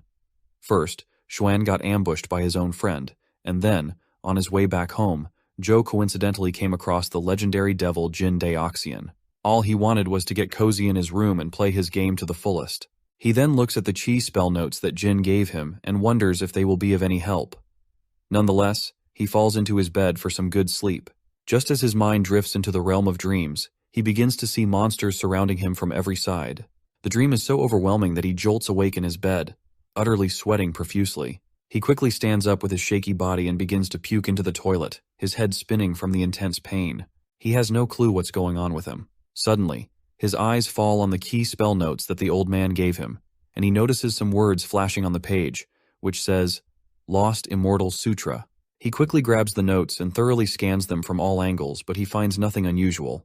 Well, this makes him only think if he's really just anemic. As the sun begins to rise, signaling the start of a new day, he washes his face and looks at himself in the mirror. He feels more refreshed and awake. He then decides to start his day with some game time. He grabs his phone, pinches his finger, and puts a few drops of blood on the screen, and his avatar quickly loads up. Once inside the game, he's surprised to see that the Skeleton Knight is still there, and this only means that the monsters in the game and those in real life don't affect each other. Well, it seems like this is a welcome discovery because it gives him another chance to give it a go. The monster charges at him again, and once more, our boy finds himself defeated by the Skeleton Knight. After hours of playing, he's utterly exhausted. The boss is weaker than the real-life counterpart, but without the Zhuan's help, he's struggling to find a way to defeat it. The only option now is to perfect his positioning and keep trying. Results might take days, and he's unsure how much blood he'll lose in the process. To get a sense of the blood loss, he looks up information online, but the sheer amount of data is overwhelming. So, in a classic move, he decides to keep it simple and just munch on some nuts for a quick energy boost. Other than that, he could simply avoid being killed to deal with his blood loss issue. Still, he decides to buy some food first before grinding again in the following days. He puts on his jacket and heads to a nearby grocery store, picking up all the healthy options to ensure he gets enough nutrients. Back home, Joe starts grinding once more, and during this intense period of gameplay, he piles up cans of food beside him. Well, it seems like he did not pick the healthy options after all. After many attempts, he finally begins to match the Skeleton Knight. He finds an opening while he is airborne and smashes the monster's skull into smithereens. This kill drops a dimensional crystal of level 13, which boosts speed. Joe proudly takes his reward, but when he checks his stats, he sees his speed points only increase by a few, bringing it up to 9. He finds it odd since it should have gone up to 13, but it seems he's reached the limit for his current level. Our boy is mulling over the idea of using bitter meditation to reach the legendary level, but as Jing Daoxian said, bitter meditation is nothing compared to invincible constitution. He's itching to learn a higher level Kuai fighting skill, so he's wondering if he should give the spell try which Jing Daoxian gave it to him. That's when something unexpected clicks in his mind. He quickly hops onto his chair, boots up his PC, and plugs in that pen drive his stepsister delivered and his dad sent. He's thinking there might be a key spell on it, but he shrugs it off, thinking it's unlikely. But as soon as the system reads the pen drive, we see that there's indeed a spell called Sun Shooting. His jaw drops to see this, and he pinches himself to make sure he's not dreaming. You see, both the Sun Shooting spell and Invincible Constitution can help people reach the legendary level and beyond, and they're mainly used for attacks. The Sun Shooting spell is less demanding than Invincible Constitution, and it appears to be a family key spell from someone in the Federation. He has no clue where his father got this. He wonders if he got hand on the Sun Shooting spell through Aang family's connections, and paid it to acquire it. By the way, Aang family is our boy's step-family. But he quickly shrugs off the thought, convincing himself his father isn't the type to go to such lengths for something like this. Just then, his father's phone rings, and it's our boy calling. The father is curious why his son would call at this hour, and when he picks up, our boy throws him off by asking if he's still in one piece. The father is confused and doesn't know how to respond, but then snaps, telling our boy to knock on wood and calling him a damned brat. Well, it seems like his dad's doing fine, and our boy was just checking in. He then gets serious and says he has a question. The father tells him to go ahead, so our boy asks where he got his hands on the sun shooting spell. There's a long pause before the father asks what sun shooting spell he's talking about. This news shocks our boy, and he quickly asks his father again if he didn't tell Jing to give it to him. The man quickly responds that he's not interested in cultivation, so he does not have any reason to get something like this in the first place. Well, this leaves our boy disappointed to learn his father never thought of him in that way. However, he's still puzzled about why Jing said it was from her dad, and this is just making things complicated. His father then adds that it might be a gift from Jing. Our boy acknowledges this and quickly ends the call, which annoys his dad, but he calms down and decides to ask around about who gave his son the sun shooting spell. Back with our boy, he reflects on how the family seems to be taking a special interest in his father. He's confused about why Jing challenged him at school, and he also almost missed the test because of his stepbrother, Inspector Now, out of the blue, she's given him such a rare key fighting skill. It doesn't add up, so he decides to focus on practicing the spell instead of worrying about who gave it to him. As he starts to drift off to sleep again, his heart begins to race, and he feels a sense of unease. Suddenly, he sees those same demonic hands reaching for him once more. When the hands grip his throat, he starts to panic, and he wakes up drenched in sweat. After experiencing this wild dream twice in a row, he's convinced that Jing Daoxian must be behind it. He heads to the sink to freshen up, and the old man's words flash through his mind. He then glances at the small notebook, and wonders if it could help him deal with the troubling dreams. After reading these weird notes for a few hours, he finally starts to get the hang of the connection between Ki and the human magnetic field. Before diving deeper into this nerdy stuff, his stomach starts to rumble like crazy, and he remembers he's been so absorbed in reading that he forgot to eat. He stands up, grabs another bowl of instant food, and lets out a satisfying burp. Back at it with the reading, he completely forgets where he left off. After a moment of thought, he decides to just look into the notes once again. But as he focuses, it feels like he's seeing these words for the first time, as if he's never read them before. Even if he does not have the best memory, it's still hard to believe he'd forget so quickly. Once he begins reading once again from the start, he finally reaches the part about Chi spell and the human magnetic field. But suddenly, his mind starts wondering if he turned off the lights in the kitchen. After putting a lot of thought into it, he still can't remember if he turned off the lights in the kitchen. Frustrated, he starts reading the book again, but quickly realizes he's forgotten everything he just read. He takes a deep breath, gets into God mode, and starts squeezing every bit of information from the notes. Despite his best efforts to concentrate, he still gets distracted and forgets everything he had remembered. This is the strangest thing happening to him. Every time he gets distracted, he forgets all the previous content he read, but he remains determined, goes back into God mode, and decides to copy the contents of the notes into a book. But as soon as he puts pen to paper, he forgets everything again. He then tries to take a photo of the notes, but that attempt fails too. The capture doesn't pick up the text. He finds it really weird and wonders if putting the book away will make everything go back to normal. Just then, his phone rings with an unknown caller tag. He picks it up, and it's Xuan on the other end, asking if he's decided which university he'll be attending next. Seems like this idiot was so engrossed in his gaming lately that he completely forgot the results would be announced today. Xuan then asks if he wants to go to the same university as him. Our boy asks which one he is talking about. Looks like Li Xuan is in the #1 spot, and our boy Joe has scored second. So, with their positions in mind, the playboy proudly announces that they're going to Sunset College. That rings a bell for Joe because he's heard that Sunset College recently discovered a new dimensional realm and a symbiotic pet, making it a top choice for enrollment. But that is when he starts to panic when he realizes that Liu Yang is the turf of the Ang family, and he probably doesn't want to get tangled up with his siblings. Nonetheless, he dives back into his gaming session. While playing, he's up against some kind of mosquito enemy. He gathers fire in his fist and throws it at the pesky insect, but the mosquito quickly avoids the attack and slices him in half. He is frustrated to see that even after defeating the Skeleton King, he still can't defeat this little critter. He didn't expect to still be struggling against the silver-winged mosquito. The fact that it's so fast and can fly makes it nearly impossible to catch. A sudden knock on the door interrupts his thoughts. He quickly heads to the door to see who it might be. When he opens it, he's surprised to find Li Xuan standing outside. It's pretty odd to see him on his doorstep so early in the morning. But this playboy doesn't even bother to ask for permission and just walks inside the home. Our boy finally asks Xuan what the hell he's doing here and mentions that he still hasn't decided if he wants to go to Sunset College. Xuan then offers him a book, telling him to take a look. Joe flips through the pages and asks what it is. The playboy then reveals that it's a secret document from Sunset College and tells him to examine it closely. As our boy takes a look at the papers, the playboy points to a drawing and explains that it's a creature from a dimensional realm in its visceral form. He boasts that this type of creature recently appeared in the dimensional realm discovered by Sunset College. Our boy feels a bit creeped out by Juan's overenthusiasm and asks what's so special about it. The poor playboy quickly feels disappointed and a bit irritated by the question. So, he snaps at our boy, asking if he even understands the significance of this kind of symbiotic pet. He explains that if Joe were to lose his heart in battle, this creature could quickly replace it, essentially giving him a second chance at life. Even after hearing all this, our boy still feels pretty clueless, which is really bugging Juan. Our boy does understand the significance of this symbiotic pet, but isn't thrilled about being surprised by everything. Xuan reveals that the dimensional realm is under the jurisdiction of Sunset College, so only people from that college can access it. He adds that if the news were officially released, top students from around the world would rush to enroll, but the quota is limited.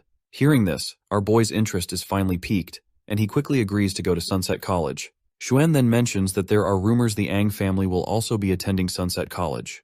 This news rattles our boy's nerves, and Juan is surprised by his scared expression. He asks why our boy looks so afraid, to which Joe just shrugs and says he's not scared at all. He confirms he's going to sign up today, and the playboy tells him to pack his bags because they're heading to Luoyang in his Lamborghini. A while later, we switch to an FBI headquarters or something like that, where two officers are still trying to track down Jin Daoxian. They pull up the security footage from Changjun Road and spot our boy on the video. They start making guesses that Joe might be connected with Jin Daoxian. Meanwhile, on a speedy highway where the city is about to face a storm, Joe and Xuan are tearing through the highway in their Lamborghini.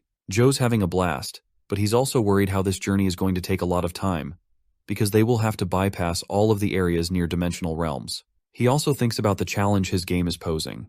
The difficulty has almost doubled, and he figures that keeping on playing might just waste his blood. He glances over at Juan, who's lounging in the passenger seat. Feeling a bit drowsy, Joe starts to nod off but quickly jolts himself awake. He's sure that if he falls asleep in the car and gets sleep paralysis, he'll be in big trouble. But he's not sure why he's feeling dizzy and running a fever. Then, he remembers the old man Jin, who had mentioned how important it is to be healthy if he wants to impress girls, and how low energy isn't going to cut it. So, with that in mind, Joe decides that staying healthy is crucial. He resolves to play games in moderation from now on to keep his health in check. Well, this is a kind of promise I make on a daily basis, but I always end up writing down some fun stories all the time for you guys. Our boy starts feeling jittery just thinking about the old man Jin. He's seriously considering that if he ever bumps into that old coot again, he's going to give him a piece of his mind. Ever since meeting that guy, he's been feeling pretty down. He's determined to get his revenge once he's stronger, but suddenly, he feels something weird inside him. He reaches into his pocket and pulls out the notes the old man gave him. The name on the cover starts glowing with energy. Before he opens them, he checks on Juan, who's still deep in meditation, and figures he won't notice.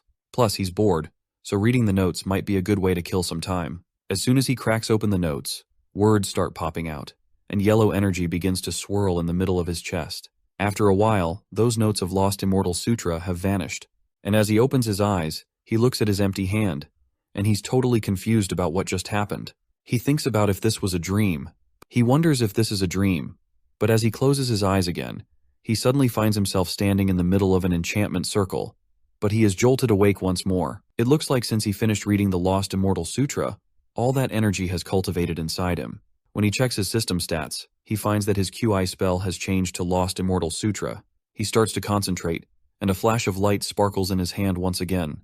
He realizes that he can no longer use bitter meditation now, because the panel has switched to Lost Immortal Sutra. Not gonna lie, in this manhwa, the power system is so underexplained that it makes him want to puke. The whole thing is just an unexplained mess, and these shitty translations are only making it worse. Joe looks at his phone and wonders what kind of key spell this Lost Immortal Sutra really is. He also notices that he has managed to break the 9-point attribute limitation of the mortal stage. Feeling pretty glad that he became stronger, Joe is actually happy to have met the old man, Jin Daoxin. Once they finally enter the huge mansion, Juan reassures him to leave the matters of Sunset College to him, and suggests Joe stay here until college starts. I guess this is expected of rich people, since they can just afford mansions anywhere they want. Once they settle in the living room, Juan brings something to drink for his friend. Joe asks if he lives alone here without any helpers, to which Juan agrees. He then offers Joe a weird hybrid can of Coca-Cola and Pepsi. As they chug down the drink, Juan's phone abruptly rings. He talks to someone for a while, and once he finally hangs up, he tells Joe to just have a rest here, and in the meantime, he himself is going outside for some work. Once he's alone, he starts wandering around and quickly sheds his coat. He begins swinging his fists, and then reflects on how a power punch requires a big movement, making it tough to use the same technique to deliver a precise 1-inch punch. He remembers trying it on that pesky silver-winged mosquito, but the little critter dodged his punch with ease. Looks like he'll need a new technique to handle that mosquito. That's when he recalls the skill he picked up, which is skeleton palm. He glances at his hand, which is still billowing smoke, and thinks the skeleton palm's rank is pretty low, so it probably won't be very effective. But he decides to train with it anyway, and as soon as he swings his hand, a gust of wind blades zooms around the area. He notices that this move is quite fast, making the skeleton palm a surprisingly good match for his 1-inch punch. So, he keeps training, pushing himself until he's utterly exhausted. He realizes that although it's a rank 1 QI fighting skill, it surprisingly consumes a lot of ki. Deciding to test it out in the game, he grabs his phone, puts some blood on it, and his avatar appears right away. Hilariously, his avatar lands right on top of a mutated ant. The little creature looks pretty ticked off and swings at him immediately. Looks like he's in trouble because his QE has dropped significantly after his training session, but somehow he manages to dodge the attack. But surprisingly, his QI recovers a bit, thanks to the Lost Immortal Sutra, which also boosts his movement speed, which seems like a nice bonus. He then delivers his mixture of 2 skills, known as 1-inch skeleton palm, hitting the ant directly and causing a big explosion that finally takes the little critter out. Just then, a system window pops up, showing an achievement. His skeleton palm has leveled up to level 10 and has been upgraded to ash palm. Our boy is amazed by this and notices the skill now consumes 5 points of ki, which makes it almost as powerful as his power punch. He's itching to try out his newfound power, but since the mutated immense strength ant is way too weak, he decides to test it on the skeleton knight. As soon as he presses the icon for that dungeon, his avatar lands in Guida City. That's when he remembers. Since he's already beaten the skeleton knight, he'll only get another shot at the skeleton king if he dies and respawns. So, reluctantly, he lets those little skeletons take him out. After a lot of messing around with his new skills, he finally gets the hang of the skeleton knight's attack patterns. Apparently, he started using his high speed to dodge and strike the skeleton knight from behind with his ash palm technique. That single attack shatters the skeleton's head into smithereens. After a while, a lady steps into the mansion. As soon as she sees him down there, she calls out, and her stern call wakes our boy up. He is startled and quickly sits up, asking who she is. The lady demands to know why he's alone and where Li Xuan is. He mentions that Li Xuan is out, which makes the girl assume he must have been hanging around with some girls or shady people again. She curses him for always avoiding her whenever she tries to reach out. With that odd remark, she turns to leave, leaving our boy more confused than ever. But then she suddenly stops, grabs his hand, and tells him he can serve as a stopgap. And with that, she starts dragging him along, even without his permission. The girl turns to him again and reminds him that she's Li Xuan's older sister. Since he's a friend of her brother, she wants to ask him for a favor. Well, come to think of it, our boy remembers that Xuan is indeed his friend now, thanks to all the help and favors they are doing to each other. But he'd rather avoid any trouble and just enjoy some alone time to play games. As he mutters this to himself, the girl asks what he's talking about, and he quickly brushes it off, saying it's nothing. She then tells him to get cleaned up and dress properly. He agrees, and a while later, they find themselves at Sunset College's pet arena. The place is buzzing with lights, almost like stepping into a neon city. Once they arrive, they get off their heavy bike and meet 2 girls who are already there. The lady tells him he doesn't need to do anything, as he can just stand aside and cheer for her. The boy agrees and quickly starts playing his favorite game, which annoys the lady pretty much. As more people start to gather, someone expresses their amazement at seeing Li Xuan's sister arrive. They wonder aloud why Xuan himself isn't here, and the guy standing with his girlfriend smugly jokes that maybe Xuan is just scared. Li Xuan's sister cuts him off, telling him to cut the crap because she can handle them all on her own. She then turns to the lady standing beside this guy, addressing her as Sume, and reminds her that since they defeated the mutated ancient warhorse together, why is she trying to take the symbiotic egg for herself? Sume begins pretending to be frightened, and while hiding behind her boyfriend, she claims that she delivered the final fatal blow, and thus, the egg rightfully belongs to her. That is when her boyfriend chimes in, reminding everyone that they agreed to fight among themselves, and whoever wins will take that symbiotic egg. So he says she better hold her horses before pointing fingers. The sister then addresses Gao Yang, suggesting it might be better for him to just hand over the egg without a fight, given they already know who's going to win this showdown. By the way, our girl's name is Wei Yang, but Gao Yang's arrogance is on another level. He labels her as his junior and declares he won't fight her himself, claiming it would be an unfair advantage. With a smug grin, He reveals he has another companion who will take her out. Just then, footsteps echo through the room, catching the Wei Yang's attention. As she looks toward the source of the sound, a figure emerges from the shadows. This guy is a sophomore, who goes by the name Gu Dian, and he is exuding some seriously intense aura that even makes the sister, who was getting full of herself, start to panic. Even our boy can feel the vicious aura radiating from this newcomer, causing the others around to tremble with fear. Shortly after, the two contenders face off. The bald guy tries to provoke Wei Yang by taunting her to come at him. In response, she starts radiating an intense aura, ready to take him down on her own. Wei Yang's friend advises her not to fight this monster and suggests it might be better if they just hand over the symbiotic egg. Our boy, curious, asks who this guy called Gu Dian is.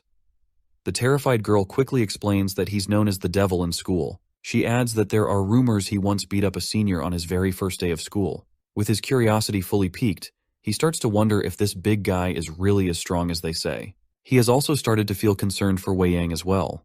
Just as they're about to clash, Gao Yang starts mocking Wei Yang, asking if she's really scared in the face of Gu Dian. Seems like she's fully provoked because she swings her massive leg and aims a kick at the bald guy's head. But Gao Yang just tilts his head slightly, and her kick lands on his shoulder, doing nothing more than tickling him. Wei Yang's shocked by his crazy defensive power, so she leaps into the air again, trying for another brutal kick to his head. But Gao Yang just stands there, chill as a cucumber, barely reacting like he's the second coming of One Punch Man. As Wei Yang's leg comes crashing down, the guy snags it with his bare hands, and with lightning speed, flings her down to the ground with such force that a cloud of dust and smoke erupts. When the dust settles, it's clear she's been slammed so hard she's practically become part of the ground. He then steps towards her, making it clear that she's no match for him. And it looks like he's right. Her forehead is bleeding, and her body is completely banged up. But this jerk then kicks her again like she's yesterday's trash, sending her tumbling. He cockily asks if she wants to continue the fight. Her friends tell her to give up on the symbiotic egg, and they also admit defeat themselves. The cocky blonde woman begins throwing verbal jabs at Wei Yang, saying that even her friends have surrendered, so she might as well accept it like a good little dog before she gets herself messed up from every angle possible. Wei Yang tries to stand up with her trembling body. As she attempts to utter a few words, the bald guy grabs her by the throat and slams her down into the ground again, treating her like a discarded mud doll. The shockwaves ripple through the area and the bald guy stands up, thoroughly enjoying his moment of triumph. But the bald guy's eyes widen in surprise as our stubborn lady, Wei Yang, starts to stand up again, saying she's not done yet. Hearing her unwavering resolve, the baldy gets serious with a bloodshot gaze. He balls up his fist and starts running at her, but before he can throw his punch, our boy comes charging in. Their punches collide with a shockwave of power. Gu Dian is really intrigued by this newcomer who easily blocked his attack, and asks our boy who he is. Joe quickly introduces himself, mentioning he's just been admitted to Sunset College recently. Gao Yang throws in his 2 cents, saying that even though they'll be schoolmates soon, they're not going to hold back on giving our boy a lesson if he's trying to play the hero and save the day. The girl warns our boy that it's pretty dangerous here, so he'd better not jump into the fight. But before she knows it, he grabs her and hoists her over his shoulder like she's a toddler, telling her she's the one who should be resting and taking it easy. Come to think of it, doesn't it seem like this character has grown way too tall? And considering how short our boy used to look back in the first chapter, I just want to bleach my eyes. Anyway, despite all her protests, he carries her back to her friends. The ladies let out a sigh of relief, glad to see their friend is safe. On the other hand, Wei Yang isn't quite sure how our boy is going to deal with this bald guy. When our boy finally faces off with the bald guy, he tries to channel his inner Shunin protagonist and tells him that fighting to the death isn't the best solution. The bald guy then asks if he has any other suggestions for resolving the dispute. Our boy responds that they can keep the fight PG-13 and offers to give the bald guy a punch, and if the baldy takes fewer than 3 steps back, our boy will admit defeat.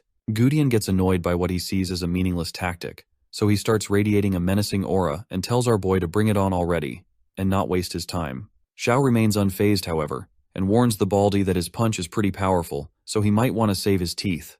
Meanwhile, Gao Yang finds it pretty fascinating that Gu Dian just agreed to fight like that. The blonde woman is starting to lose her cool, worried that there's a good chance he might actually lose if he takes 3 or more steps back. But her boyfriend quickly chimes in, reassuring her not to worry. He explains that Gu Dian's Chui fighting skill is the porcupine armor, made from needle porcupine crystals. Not only does it make his body as hard as steel, but it also gives him a nasty counterattack ability. And since his porcupine armor has reached the 9th rank, the last guy who challenged him like that ended up losing his arm. So, in a nutshell, our boy's plan might have been a bit naive. Seems like we will know it soon enough, because our boy balls up his fist, and as he starts to gather momentum, the half-glove on his hand begins to disintegrate. His punch lands squarely in the bald guy's gut, and his face tightens as the force of the punch continues to build. This eventually causes a massive explosion, sending the bald guy sliding backward, way beyond his original position. Wei Yang is completely blown away by what she witnessed. It looks like Baldy has lost decisively, and that last punch was so brutal that our boy's fist is smeared with blood. That is when the blonde woman starts shouting, because she is having a hard time accepting defeat. She makes excuses that our boy is not part of Wei Yang's party, so even if he won, the victory does not count. Her dignified boyfriend gives her a solid slap across the face for whining after a fair loss, and tells her there's no denying they've lost. He insists he's a man of his word and isn't backing down. He crosses paths with our boy, saying they'll meet again and he'll be waiting for that moment. With that, the three of them leave the area. The girls quickly swarm our boy with their flattery, showering him with well-deserved praise. They point out how their junior is so strong, and these all seem to be falling all over him in admiration. That's when Wei Yang calls out to our boy, pointing to his hand. He shrugs it off, saying it's just a minor injury and nothing to worry about as long as the bleeding stops. He then reminds her, with genuine concern, that she's injured more seriously and should head to the infirmary right away. The girl agrees, and our boy, still in his typical fashion, hoists her over his shoulder like she's a plush toy. She seems genuinely happy to see that her brother has a friend like our boy. Shortly after, they return to the mansion, and our boy is visibly annoyed to realize how long it's been since he last played his game. He's finally ready to dive into his beloved pastime. Well, or so he thought. Just as our boy is about to dive into his game, Xuan makes a dramatic entrance into the mansion. And by now, our boy is convinced that the entire universe is conspiring to keep him from fully enjoying his favorite game. Xuan strolls over to our boy, gives him a pat, and asks if he still remembers the dimensional realm he mentioned before, the one where a creature in its visceral form was found. He is asking this because he apparently wants to invite Joe for a visit to that place. Our boy finds this pretty strange and points out that they shouldn't even have access to the realm before school has even started. Xuan, with a smirk, proudly assures him that taking them there is just a piece of cake for him. But it seems our boy is more interested in playing his game than listening to Xuan. As he's absorbed in checking his stats, Bluehead gets increasingly annoyed and snaps at him for not responding. Our boy just pretends to listen, which just infuriates Xuan even more. He then begins to walk away and warns our boy to hit the hay early since they'll be leaving first thing in the morning. Our boy agrees, though it's unclear if he's actually paying attention. Still glued to his smartphone screen, he eventually calls out to Xuan. When Bluehead turns around, he asks what's required to hatch the symbiotic egg of a legendary level creature. Xuan is a bit surprised by this sudden question and asks if he's talking about the legendary level skeleton knight. He then advises him not to do anything foolish, explaining that it takes at least a dozen points of ki to hatch a legendary level creature. Bluehead explains that if the hatcher doesn't have enough ki, their vitality and flesh will be consumed instead, which basically means they could end up injured or disabled. To our boy, this sounds like he might still have a chance, so he asks if there are any exceptions to this rule. Xuan proudly explains that he himself is a big exception. His invincible constitution makes him more resilient and compensates for the loss of vitality, allowing him to hatch some legendary level creatures even at a lower level. However, Xuan warns that hatching a legendary level creature still costs him more ki than he can handle, and he can't sustain it.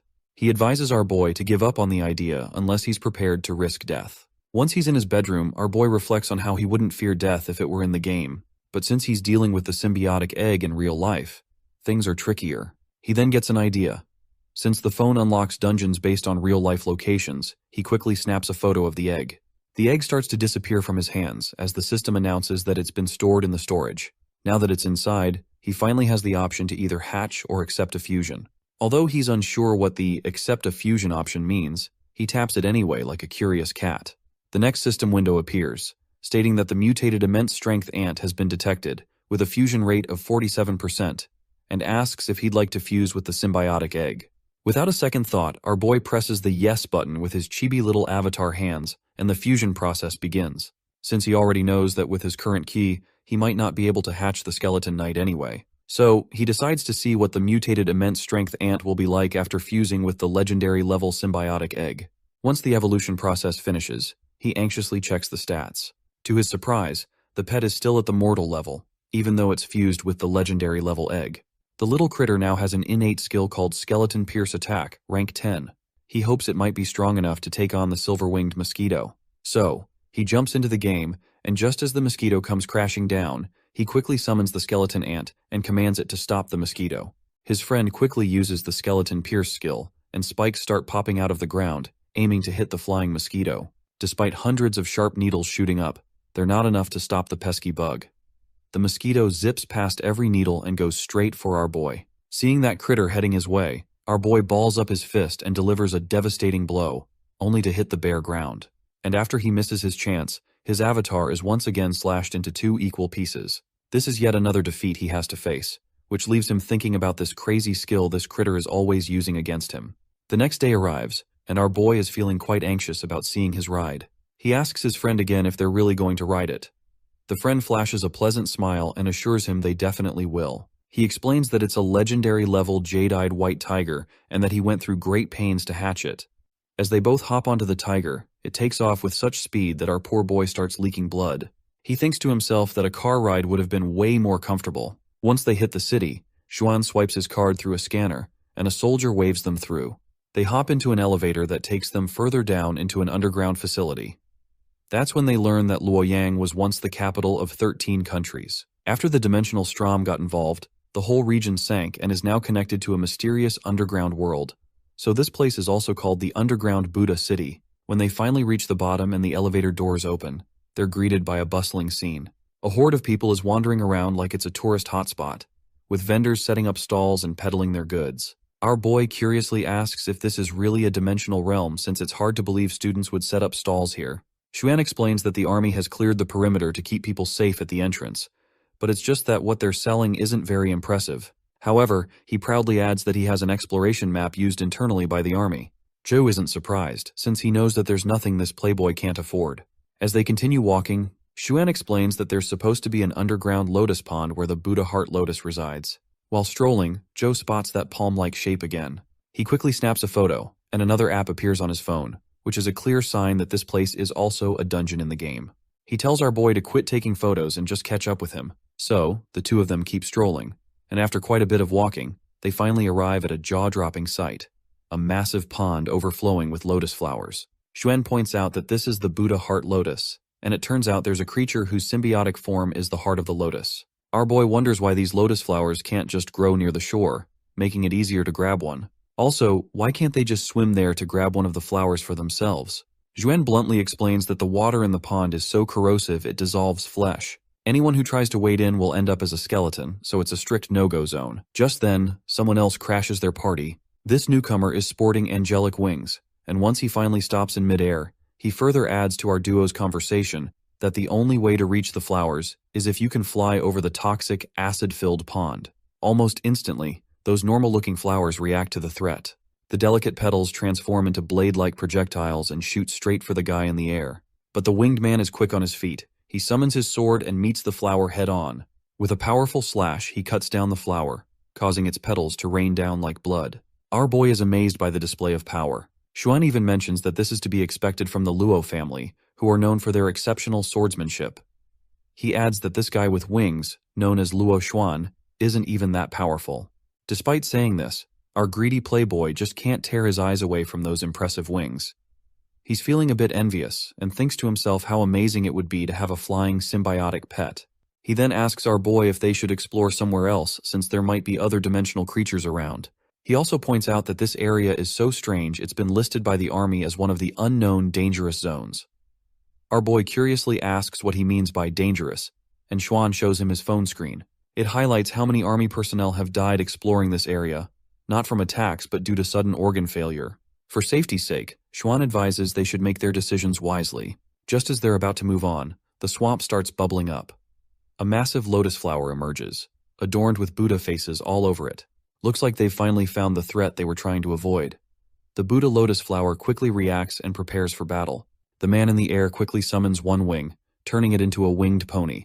But the Buddha flower isn't playing around. It fires a giant red beam at the pony, turning it into a pile of bones. The once cocky winged guy starts falling into the vat of acid, and our boy calls out to him. Xuan is sure this guy is done for as soon as he hits the swamp. But surprisingly, Luo lands on a lotus flower leaf and hops out of the toxic water.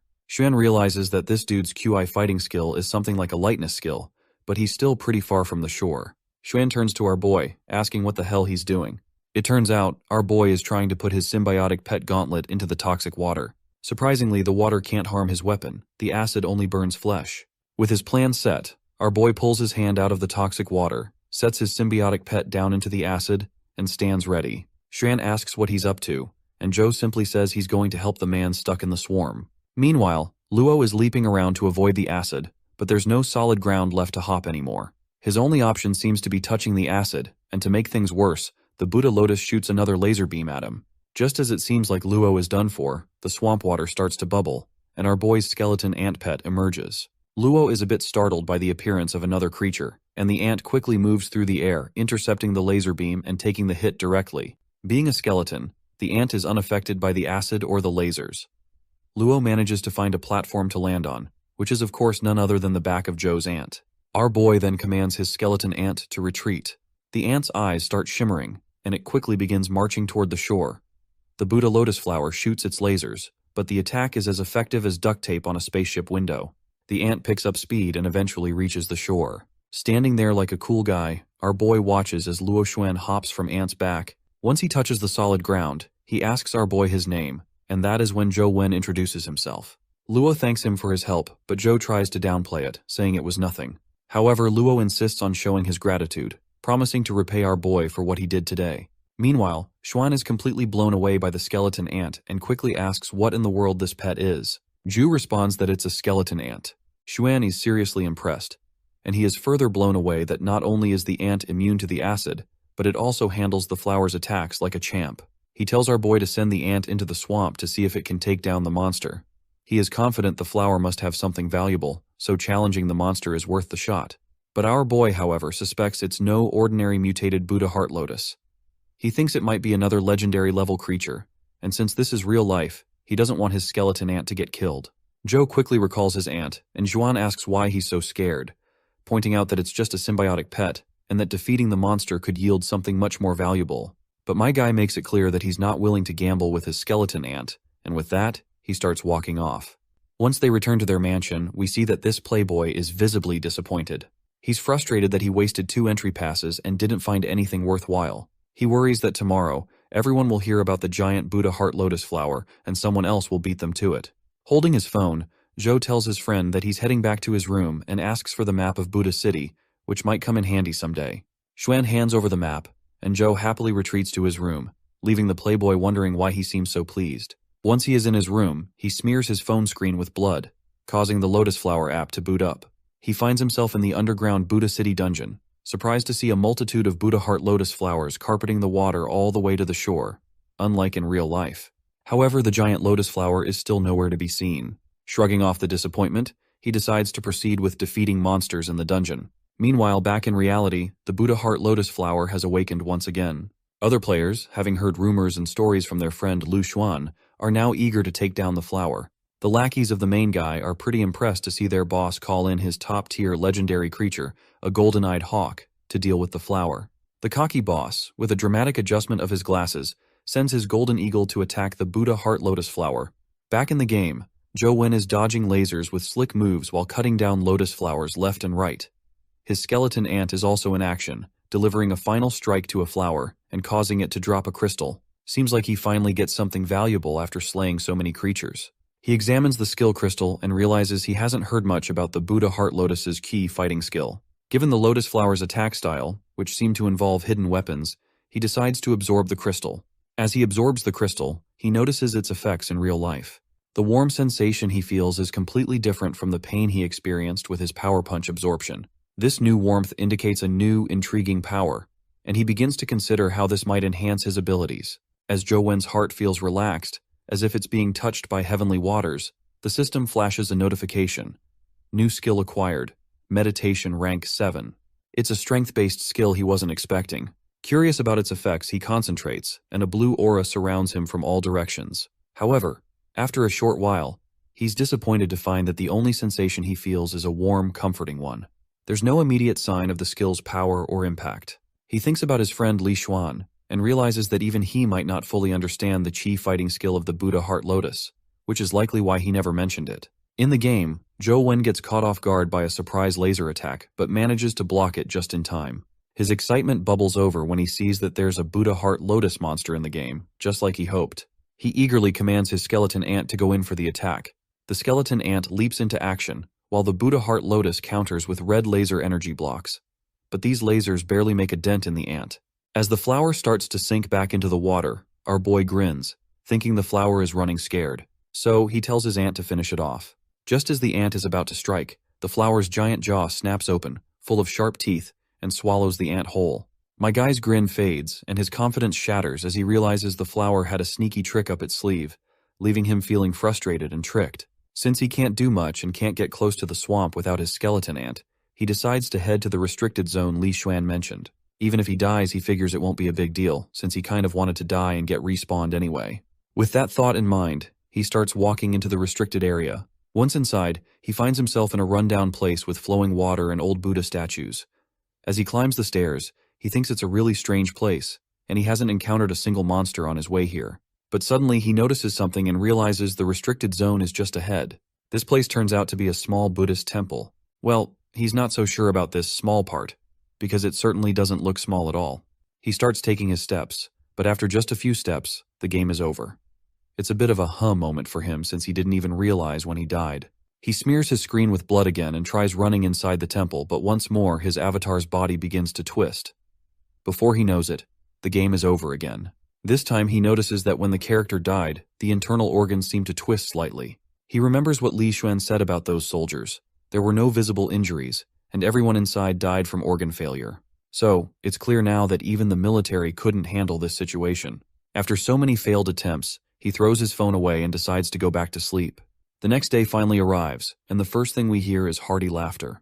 It seems like Li Xuan is pretty amused to hear that once people got wind of the Buddha heart lotus, some of them couldn't wait and ended up getting their butts handed to them by that monster. Our boy steps out and asks what's so funny this morning. Bluehead explains that last night, a senior took his legendary level golden-eyed hawk and tried to attack the Buddha heart lotus from above. All the feathers on his hawk were burned, and he finds it hilarious how miserably they failed. That's when our boy reminds him that if they had continued the fight, they would have been the ones getting laughed at. Bluehead further mentions that the news has gone viral on the college forum, and students from different grades are likely to try and take down the giant lotus. Our boy then asks if the military isn't going to eliminate the lotus. Xuan responds that although the lotus is powerful, there are likely many people in the military and the college who are capable of dealing with it. He explains that since the military hasn't taken any action yet, it seems they won't intervene. According to Federation regulations, the military is only supposed to intervene if the monster is above a certain danger level, unless there are special circumstances. It's a way to give the younger generation a chance to prove themselves and gain some resources. Just then, someone familiar appears at the door and gives a gentle knock. Xuan quickly responds, saying he's coming. Meanwhile, our boy's phone rings with his father's call. When he picks up, his father asks if he's currently in Luoyang. Our boy confirms he is and asks if there's any problem. The old man just smiles and explains that his stepmother, Lan, wants to see him and treat him to dinner. Our stupid protagonist quickly starts making lame excuses to avoid meeting his hot and sexy stepmother. Just take the chance, goddammit! If I were him, I would never have missed the chance. But just then, Xuan calls out to our boy that there's a visitor at the door who wants to meet him. As our boy starts walking toward the door, his father tells him that Ang Jing volunteered to pick him up and is on her way. Well, speaking of Ang Jing visiting, Xuan just told him there's a visitor waiting outside on the doorstep. He starts having a bad feeling about this, and his worst thoughts come true when he actually sees his hot stepsister. Xuan is shocked to realize that our boy is acquainted with the prominent Ang family and that his father married Ouyang Lan. Our boy quickly reminds his friend that he has nothing to do with the Ang family. It's just his father who married Ouyang Lan. Ang Jing gets annoyed hearing this comment and pouts for a moment, then annoyingly tells him that the driver is already waiting for them outside, so they should get going. It seems like our boy has no choice but to roll with it, so he just facepalms himself. As much as he wants to avoid the Ang family, he's just getting tangled up with them more and more. He tells Zhuan that he's heading out, and his friend just flashes him an OK sign. With that, our boy follows his stepsister outside, and that's when she asks if he didn't practice the sun shooting spell. Our boy reminds her that their dad said he didn't give that spell to him. The girl gets embarrassed, and sternly demands to know if he's doubting that she was trying to trick him by giving him something random. Then, in her classic tsundere style, she annoyingly tells him that she's happy he didn't practice it, and explains that she gave it to him because she wants to hurt him with it. Our boy has no clue what her deal is and can't figure out why she's so angry at him. Still, He's sure it doesn't matter whether the spell was real or not since he's already learned Lost Immortal Sutra and can't practice other key spells now anyway. She tells him to get in the car, and once they're inside their luxury ride, we see someone secretly taking photos of our boy. These people appear to be from the FBI, and they've already created an entire profile on him. The assistant explains to their senior that Joe graduated from Guida High School, was seated second in his school, and was an excellent student overall. Currently, he's staying in Luoyang, which explains why they failed to find him back in Guida province. The senior deduces that our boy seems to have nothing to do with Jing Daoxian. However, the assistant reveals she's found something very interesting. Zhou Lingfeng, his father, is the man who recently married a widow from the Ang family. This news shocks the senior, who asks what the hell she's talking about. He finds it strange that Ouyang Lan would take a liking to someone like Zhou Lingfeng, and wonders if he has any connections with those Outlanders. The assistant explains that while Zhou Lingfeng did reach the legendary level years ago, he's too old to be accepted by the Outlanders. Maybe Ouyang Lan is interested in someone like him because he's a kept man. The senior objects, saying he doesn't see it that way because Ouyang Lan can't be that kind of woman. He explains that the Ang family was in chaos when its master died, with many big shots coveting their properties. Ang Tianzuo, who is her son, was only 13 at the time, so he questions whether someone as shrewd as Ouyang Lan would marry an incompetent man. Anyway, he tells the assistant to bring Zhou Wen to him first, and she agrees. He also insists that the Ang family shouldn't hear about any of this. The next scene takes us to a grand mansion, and our boy, feeling anxious, steps out of the car. He's blown away by the mansion's opulence and finally sees his father along with his stepmom. His stepmother greets him warmly, saying she has been looking forward to meeting him for a long time. At the dining table, food is served, and his stepmother encourages everyone to try it. She offers him some lobster, which is also her daughter Jing's favorite. Jing happily nods in affirmation, looking forward to eating the delicious lobsters, but her mother bursts her bubble by saying that since Zhou Wen is their guest, he should be allowed to eat first. Of course, Jing isn't thrilled to see her food being taken away just to be served to our lunatic MC. She gives him death glares, and the intensity of her anger is so immense that our boy can almost feel the heat radiating from her. The mother tells him to just ignore Jing and whispers into his ear that she is intentionally trying to punish her for bullying him before. The boy anxiously takes a piece of lobster and stuffs the fancy food into his mouth. He can tell the food is quite tasty, but he still doesn't understand what her deal is and why she is looking at him like that. He can't shake the feeling that she's completely different from Jing. They spend the evening like this, and as our boy is about to leave, his stepmother invites him to just move in with them and live as a happy family. He quickly declines, saying he needs to live on campus once school starts and is currently staying with his friend. But in his mind, he is more concerned about his stepsister Jing, because he's sure that she would kill him if he stayed here. That's when she offers him a card and tells him to take it. Curious, the boy asks what the card is for, and his stepmother explains that it's an access card for a single dormitory at Sunset College. She mentions that his father told her he likes to live alone, so she prepared the gift for him without asking for his opinion first, but she hopes he'll take it. It looks like a single dormitory is exactly what he needs if he wants to play games without any interruptions. He takes the card key and wonders how his dad knew he needed a single room. He thanks her and calls her madam, but she takes it the wrong way. She runs her hand through her hair and asks if she really looks that old, telling him he can call her anything but madam. Seems like he's learning the hard way that every woman, no matter what, is touchy about their age. He heads back to his friend's mansion, and when he gets inside, it's dead silent, meaning Li Xuan is out again. I guess this is just good news for him. With the boost from that hearty dinner, he's all set to dive into his game without any interruptions. He dives back into the game and gives it his all to defeat the ant nest in the dungeon. Once he's done, he scores another symbiotic egg for himself. He checks the stats and reads that it's a mutated immense strength ant, which will give him an innate skill power punch of rank 2. He's not too thrilled, seeing that the attributes are much worse than the last one. Just then, a stinging winged mosquito tries to take a swing at him, but he ducks down just in time to avoid the attack. He feels annoyed by this sudden sneaky attack, but before he can retaliate back, the mosquito comes at him with full throttle. But my guy just dodges this stinky mosquito once again. He is trying to stay vigilant because he knows he has to stay alert if he wants to avoid getting taken out instantly. The mosquito comes at him full throttle, and he seizes the opportunity, and also starts running in the direction of the mosquito.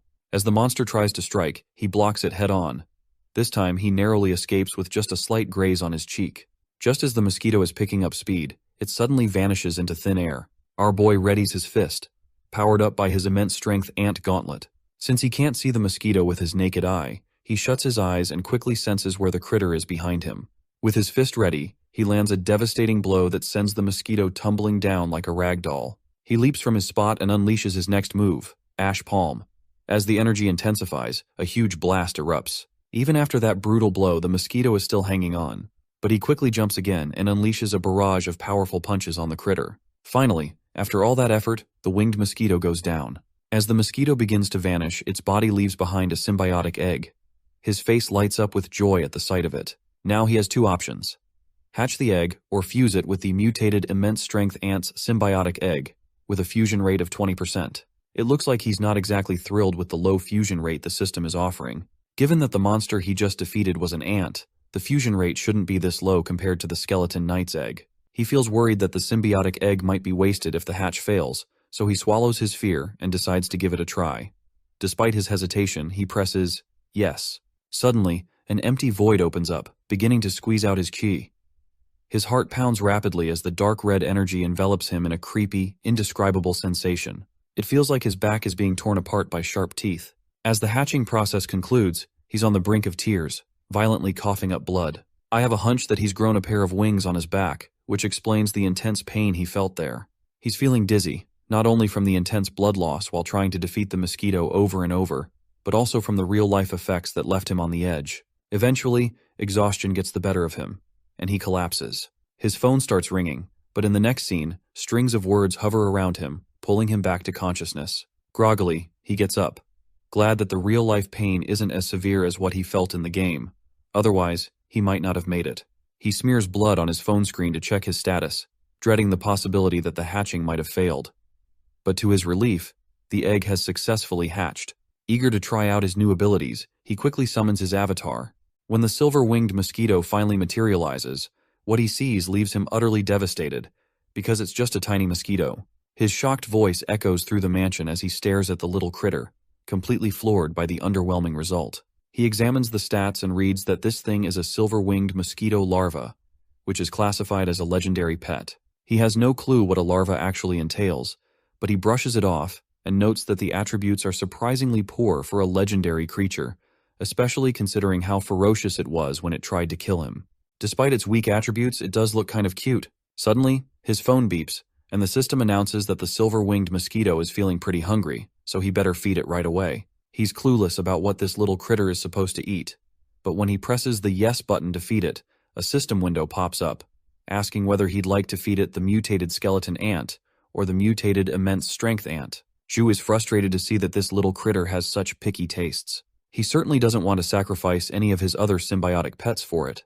He starts grumbling about who designed this trash mosquito that can't simply eat regular monsters from the game. Meanwhile, the little guy, still cute as ever, is drooling and eagerly showing signs of hunger, ready to devour anything to satisfy its appetite.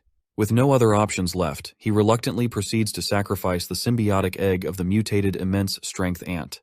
As soon as he presses the button, energy swirls around the little critter as its hunger is finally being fulfilled. Once he's done feeding, he decides to check out the critter's symbiotic form since this baby version isn't likely to be much help in a fight. As the mosquito morphs into its symbiotic form, a pair of wings sprout behind his avatar. He excitedly takes to the air, testing out his newfound ability to fly. The speed is exhilarating, and he feels a rush of thrill from such immense power. The wings grant him impressive agility, although they can't lift him too high.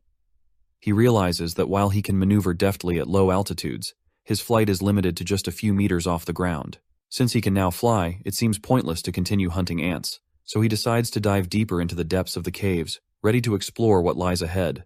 As he ventures deeper, more and more ants start popping up, and the path keeps getting narrower and narrower, with monsters crawling around everywhere. When he finally looks at the scene from a bird's-eye view, he sees countless critters, and he's totally lost on how he's going to fight them off. But then he remembers he can fly, so he figures he can just zip right over their heads without getting hurt. Unfortunately, that plan doesn't work out as expected. The little ants quickly band together and form a giant hand, which lashes out at him, swarming him from all sides. Once he is stuck inside this swarm, light starts leaking from the horde of ants. Using his ash palm skill, he obliterates all those pesky ants surrounding him, clearing out the entire area.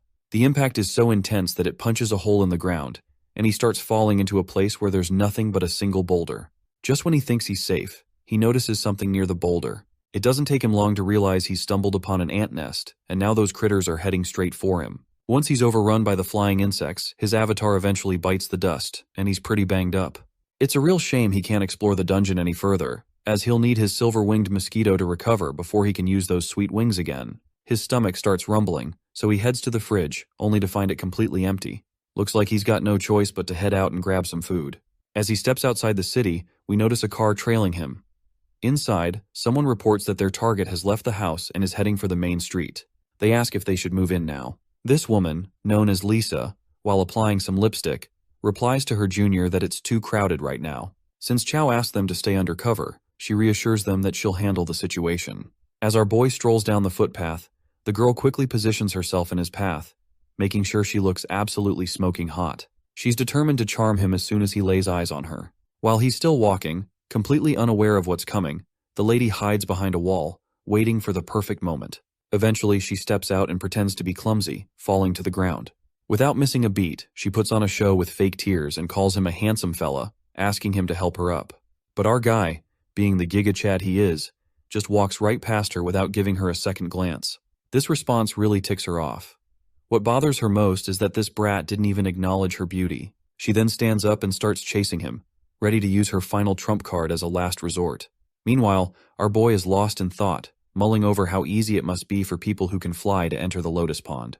However, figuring out how to deal with the blood-striped Buddha heart lotus is still a puzzle he needs to solve. Suddenly, the girl grabs his hand and asks why he's walking so fast. Zhou, confused, asks her who she even is. She replies that she's lost and hurt herself when she fell, so she's just asking for a little help. Hearing this, Zhou pulls out his phone and dials 911, telling her that help will be on the way soon. But she quickly insists that he put his phone away and just take her home. Zhou remains unhinged and says he's heading out for dinner and doesn't have time to waste. Frustration builds up for the lady with every passing second. Her pride is wounded, and she's reached her limit. Deciding she's had enough, she unleashes her powers and lunges at him, ready to knock him out and take him back by force. A violent explosion erupts from their clash, and as the dust settles, the woman is left standing alone while our boy quickly flies up and stands above a signboard. It doesn't take long for him to realize who she is, and in his memory serves right, she's one of the federal agents who were after Jing Daoxian that night. It seems she underestimated him. He's actually more agile than she anticipated. Growing more serious, she starts summoning fire. Meanwhile, our guy dials 911 and reports that he's being attacked. Seeing this, the girl grits her teeth, because if the police see her attacking him, her identity could be exposed, and she doesn't want to attract any unwanted attention. Reluctantly, she starts walking away, telling him that she's letting him off the hook this time. With that, she disappears from view. The boy lets out a sigh of relief and jumps back down, and he is still curious about why the Federation would be after him when he hasn't committed any crime. As he thinks it over, it suddenly dawns on him that he might be mistaken for Jing Daoxian's accomplice. He quickly calls his friend Li Xuan, and when his friend picks up, he sounds genuinely surprised and pleased to see that our boy is actually calling him by his own will. But our boy doesn't waste time catching up, and tells Xuan to find a private place because he has something important to reveal. After a while, once he's explained the situation, Xuan is shocked to hear that he's encountered Jing Daoxian. He also expresses how jealous he is feeling, because he also wants to meet someone as legendary as Jing Daoxian. Looks like our boy made the right call by not telling his friend about the Lost Immortal Sutra, otherwise he would have been over the moon with excitement. Anyway, Xuan further explains that based on the description our boy gave, he's almost certain that the hyenas are behind this. He explains that hyenas are a special federal organization that deals with things the government can't openly interfere in. He elaborates that hyenas are ruthless and will do anything to achieve their goals, no matter the consequences. They're notorious in the Federation, which is why they're called hyenas. Well, it looks like dealing with these hyenas is going to be really tough. Our boy then asks if he can get him into college ahead of schedule. He further explains that while the hyenas, or the Special Inspection Unit, are very powerful, they can't openly violate the law. Therefore, they'll be even more cautious at Sunset College. Xuan agrees that it's a great idea and teasingly reminds our boy that after all, Luoyan is Ang family territory. If he were to live with the Ang family, no one in the world would dare lay a finger on him. The boy, however, prefers not to discuss the Ang family and tells his friend he'd rather keep that topic off the table. After making that little joke, Xuan reassures him that he'll make sure his friend can get into college ahead of schedule as well. With that, our boy ends the call, and he begins gritting his teeth, clearly annoyed by the sudden trouble surrounding him. All the relief from these troubles boils down to one thing, which is, if only he were powerful enough. The next scene takes us to the Special Inspection Unit of the federal government. There, we we find a clearly annoyed senior laying into Lisa. He's furious because she should have stayed undercover, and he's worried about how he's going to explain the situation to his own superior, who will be calling him soon. Lisa quickly apologizes, saying it's all her fault. She admits she misjudged the situation and as well as our boy's preferences and his strengths. She then puffs out her chest and requests another chance to make things right, promising to deliver positive results this time. But the senior tells her that it's not so easy to get a hold of Jo-Wen now. He instructs her to check out some documents, hinting that the situation is more complicated than she realizes. The girl is curious and a bit confused about the documents. The senior explains that he had his teacher dig into the secrets of Ouyang Lan and the Ang family, and everything is laid out in those files. When Lisa opens the file, she's stunned to find that our boy has actually been enrolled in Sunset College ahead of time. What really gets her is that this place used to belong to Ang Jin, so it makes no sense how could the Ang family give it to Jo-Wen, who's just an outsider. By the way, if you are curious about what place we are talking about, it's about something called God-bestowed gift, and the Ang family has chosen Jo-Wen to receive this thing called God-bestowed gift. I can't deliver any more spoilers, so keep yourself strapped and watch. The senior reassures her that although it sounds crazy, his teacher's intel is solid. He explains that the Ang family used their only chance to switch the candidate to our boy. He's amazed at how everything, from the notorious Jing Dioxian to the Ang family, seems to be pointing to Jo-Wen, making things more and more tangled. Meanwhile, our boy suddenly sneezes and wonders if he's catching a cold, but he doesn't realize that he has become the target of some trashy federal agency who is going to nag the hell out of him throughout the series. While holding his backpack, he looks pretty relieved to have finally made it into the prestigious Sunset College. He looks at the key card his stepmom gave him. It says, 4 Seasons Garden, which must be where his dorm room is. After finally reaching the building he's been looking for, he climbs the stairs, swipes his key card, and steps into his room. Honestly, it looks more like a 5-star hotel suite than a dorm room where, let's be real, most students live for the chance to indulge in anime and junk food. In any case, this marks the beginning of his new life at college. When he opens his backpack, he realizes he didn't pack nearly enough for this new chapter of life, just some clothes and not much else. So he decides it's time for a shopping trip. He pulls out the campus map and starts looking for shops. As he's checking his phone, a girl starts descending the stairs. He looks up and sees Ang Jing. He's surprised to see her and asks if she lives upstairs. The girl seems a bit shocked but doesn't bother to respond. She just pouts and walks away, ignoring him completely. As she descends, our boy has no clue why she's so angry, but he decides not to dig into it and pretends he didn't see her. Once outside the dormitories, he checks his phone again and finds it odd that the shops he expected to be there aren't. He wonders if he might have taken a wrong turn. The street is completely empty, with no one around to ask for directions. Suddenly, he hears an unexpected meow. He looks around and realizes someone is playing with a cat. He quickly follows the sound and notices that the male voice playing with the kitten sounds familiar. It's no surprise the voice is familiar, as the person playing with the cats is Gu Dian, the same guy who lost to our boy in a punch bet. It's surprising to see this fella, who is supposed to be the most terrifying guy, getting all cozy with these little creatures. Well, this comes as a great shock to our boy, who never imagined seeing this guy playing with kittens. He musters up the courage and calls out to Gu Dian, but a sudden silence falls over the area. Gu Dian quickly releases the kittens and transforms back into his usual terrifying self. He warns our boy that if he tells anyone about this, he's in serious trouble. With anger bulging in his eyes, he gives Joe a fierce look, and our poor guy, feeling the heat, quickly says he didn't see anything and was just looking around for shops. He adds that if Gu Dian can point him in the right direction, he'll leave immediately. Baldy appears to be pleased by our boy's response, so he retracts his hand back. Just as he's walking away, he tells our boy Hat this is the old campus. He advises him to walk along this road, where he'll eventually find the guards who can show him the way. Gu Dian stops for a moment, shoots one last glare with his bloodshot eyes, and warns our boy to leave the kittens alone as well. With that, he turns and walks away. Our guy stays behind, gently patting the cute kittens. He reflects on how, after the dimensional storm, humans can now form contracts with creatures from other universes, which are more obedient and possess magical powers. Most people no longer care about weak local pets. So it's surprising to see someone as tough and intimidating as Gu Dian having a soft spot for these little creatures. Once he's back in the dormitories, our guy feels like he's on a losing streak. He's pretty annoyed that he keeps getting his butt handed to him in the game for no apparent reason. He pinches his thumb to draw more blood, and his avatar reappears in the game, once again standing on the same stairs where he keeps dying after getting his innards twisted. There's some mysterious force between him and the small Buddhist temple that seems to kill anyone who dares to step forward. He finds it odd that despite several attempts to approach the temple, He's met with instant death every time, even when he tries to fly without touching the ground. No matter what he does, he's killed as soon as he enters this area, and he's tried everything he can think of, but he does not seem to cross these stairs. Since it's a game, there should be a limit, no matter how difficult things get. Even though the Skeleton Knight and mosquitoes were very strong, he was able to figure out how to defeat them eventually. However, this time he's getting killed without any warnings. It's no longer a boss fight. It feels more like facing a sealed door he can't enter without the key. If he wants to access the small Buddhist temple, he needs to find the corresponding key. But in Buddha City, he can only explore the Lotus Pond right now, and there's nothing there. Reflecting on the meditation skill he acquired, he decides to give it a try. The skill, which he got in Buddha City, doesn't improve attack speed or defenses, and it consumes chi to maintain the state. With his meditation skill activated, he starts descending the stairs again. As soon as he reaches the bottom, he jumps over the ground, and this time, he survives. The sight of surviving the jump leaves him overjoyed, and he proudly strides into the small Buddhist temple, thrilled that he can now explore it. Or so he thought. Activating the meditation skill is consuming a massive amount of ki, and he's about to get screwed over. Eventually, he dies again, but summons his blood avatar back, only to be thwarted once more as his Kwai drains at lightning speed. He frustratingly pinches his thumb to draw blood and summons his avatar again.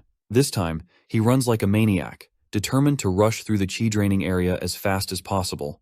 But before he can reach the other side, his ki bar depletes again.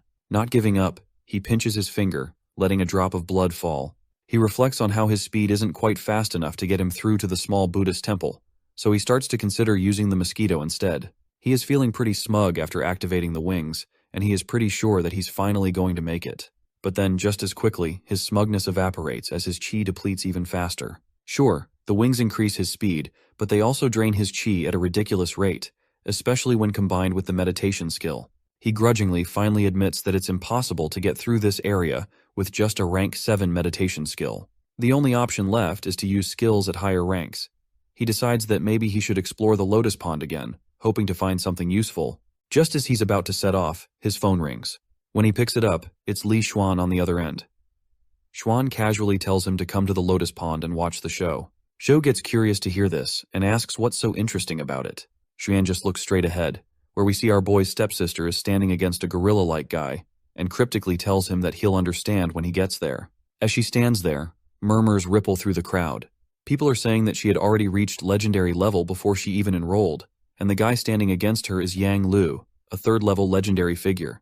Apparently, this gorilla claimed he would kill the Buddha Heart Lotus as a gift for her. She glances at the flower and, with her usual swagger, tells him not to waste his breath on something as mundane as flowers. She's confident that he's just all bark and no bite and couldn't possibly defeat the blood-striped Buddha Heart Lotus. Her remark infuriates Yang Lu, who feels humiliated by her dismissal. On the other hand, Xuan is impressed to learn that the flower's actual name is the blood-striped Buddha Heart Lotus, which confirms that she has thoroughly investigated the monster. We then also see this lackey, Miantu, from earlier chapters. He points out that Yang Lu is trying to impress the Ang family, which is why he's putting on this show. Xuan points out that while the Yang family is famous, they are nothing compared to the Ang family. Heck, even the Yang family's business relies on the Ang family, and Ang Jing would never be interested in someone like Yang Lu. The lackey agrees, adding that the only person truly worthy of her is Li Xuan himself. But the boss quickly shuts his lackey down, saying he's not interested in Ang Jing at all. After all, he's not the type to clap cheeks of his friend's sister, and that friend, of course, is our boy. When our boy finally strolls into the scene, he looks at his stepsister and asks Xuan if he really called him here just to show off his sister. The playboy just smirks and says that's not the main event. He points out that his sister has an admirer, and as her brother, it's his right to check out the man who's fallen head over heels for her. Meanwhile, Yang Lu is seething with anger after the humiliating rejection from our stepsister. He's confident that once he takes down the blood-striped Buddha Heart Lotus, he'll make her swallow her words and accept his gift. But the girl dismisses his promise as pointless and tells him to stop humiliating himself. That's the last straw for Yang Lu. He summons his pets, and 2 white eagle-like birds appear in the sky. Miantu is awestruck to see these legendary-level silver-eyed eagles, and there are 2 of them no less. The cocky Yang Lu barks orders to his pets, and they quickly zoom towards the lotus flower. The lotus flower does not sit idly either, and fires a red laser again, smashing directly into one of the eagles. Yang Lu just laughs it off, saying that such puny tricks can't hold back his pets. As those eagles disperse that red blood laser attack, they strike back at the flower, which leaves Miantu awestruck once again. He is blown away by the fact that those feathers are immune to blood erosion. I guess it's no wonder they're at the legendary level. By now, he is pretty sure that Buddha Heart Lotus might actually be at risk of being plucked out after all. But just then, our boy throws in his 2 cents, saying that it's not going to be that simple, and that the battle is far from over. As the eagles continue to scratch at the formidable petals, the lotus flower begins to awaken. The petals unfurl, and the eagles quickly retreat. The flower gives the pesky monsters a cold, menacing look, sending a chill down Yang Lu's spine. Seems like it's clear to him that he's bitten off more than he can chew. Xuan explains that, in theory, most of the lotus creatures are weak, but this one is a completely different species. However, it seems this cocky gorilla isn't ready to back down without a fight. He quickly turns his eagles into fiery beasts, which are resembling the reincarnation of phoenixes. With their fiery forms, they charge at the lotus flower at lightning speed, deploying their golden claw ability. But the flower quickly hides behind a red-crimson shield, stopping the phoenixes before they can deliver any devastating damage. The gorilla is stunned to see that the flower even has a defensive key fighting skill. But that is when he also realizes that the blood shield only defends against attacks directly around it, so he decides to keep the flower occupied with his phoenixes, while he sends another phoenix eagle to attack from above, where the flower is unguarded.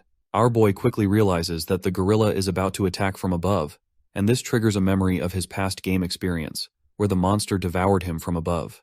He screams that it's a literal trap.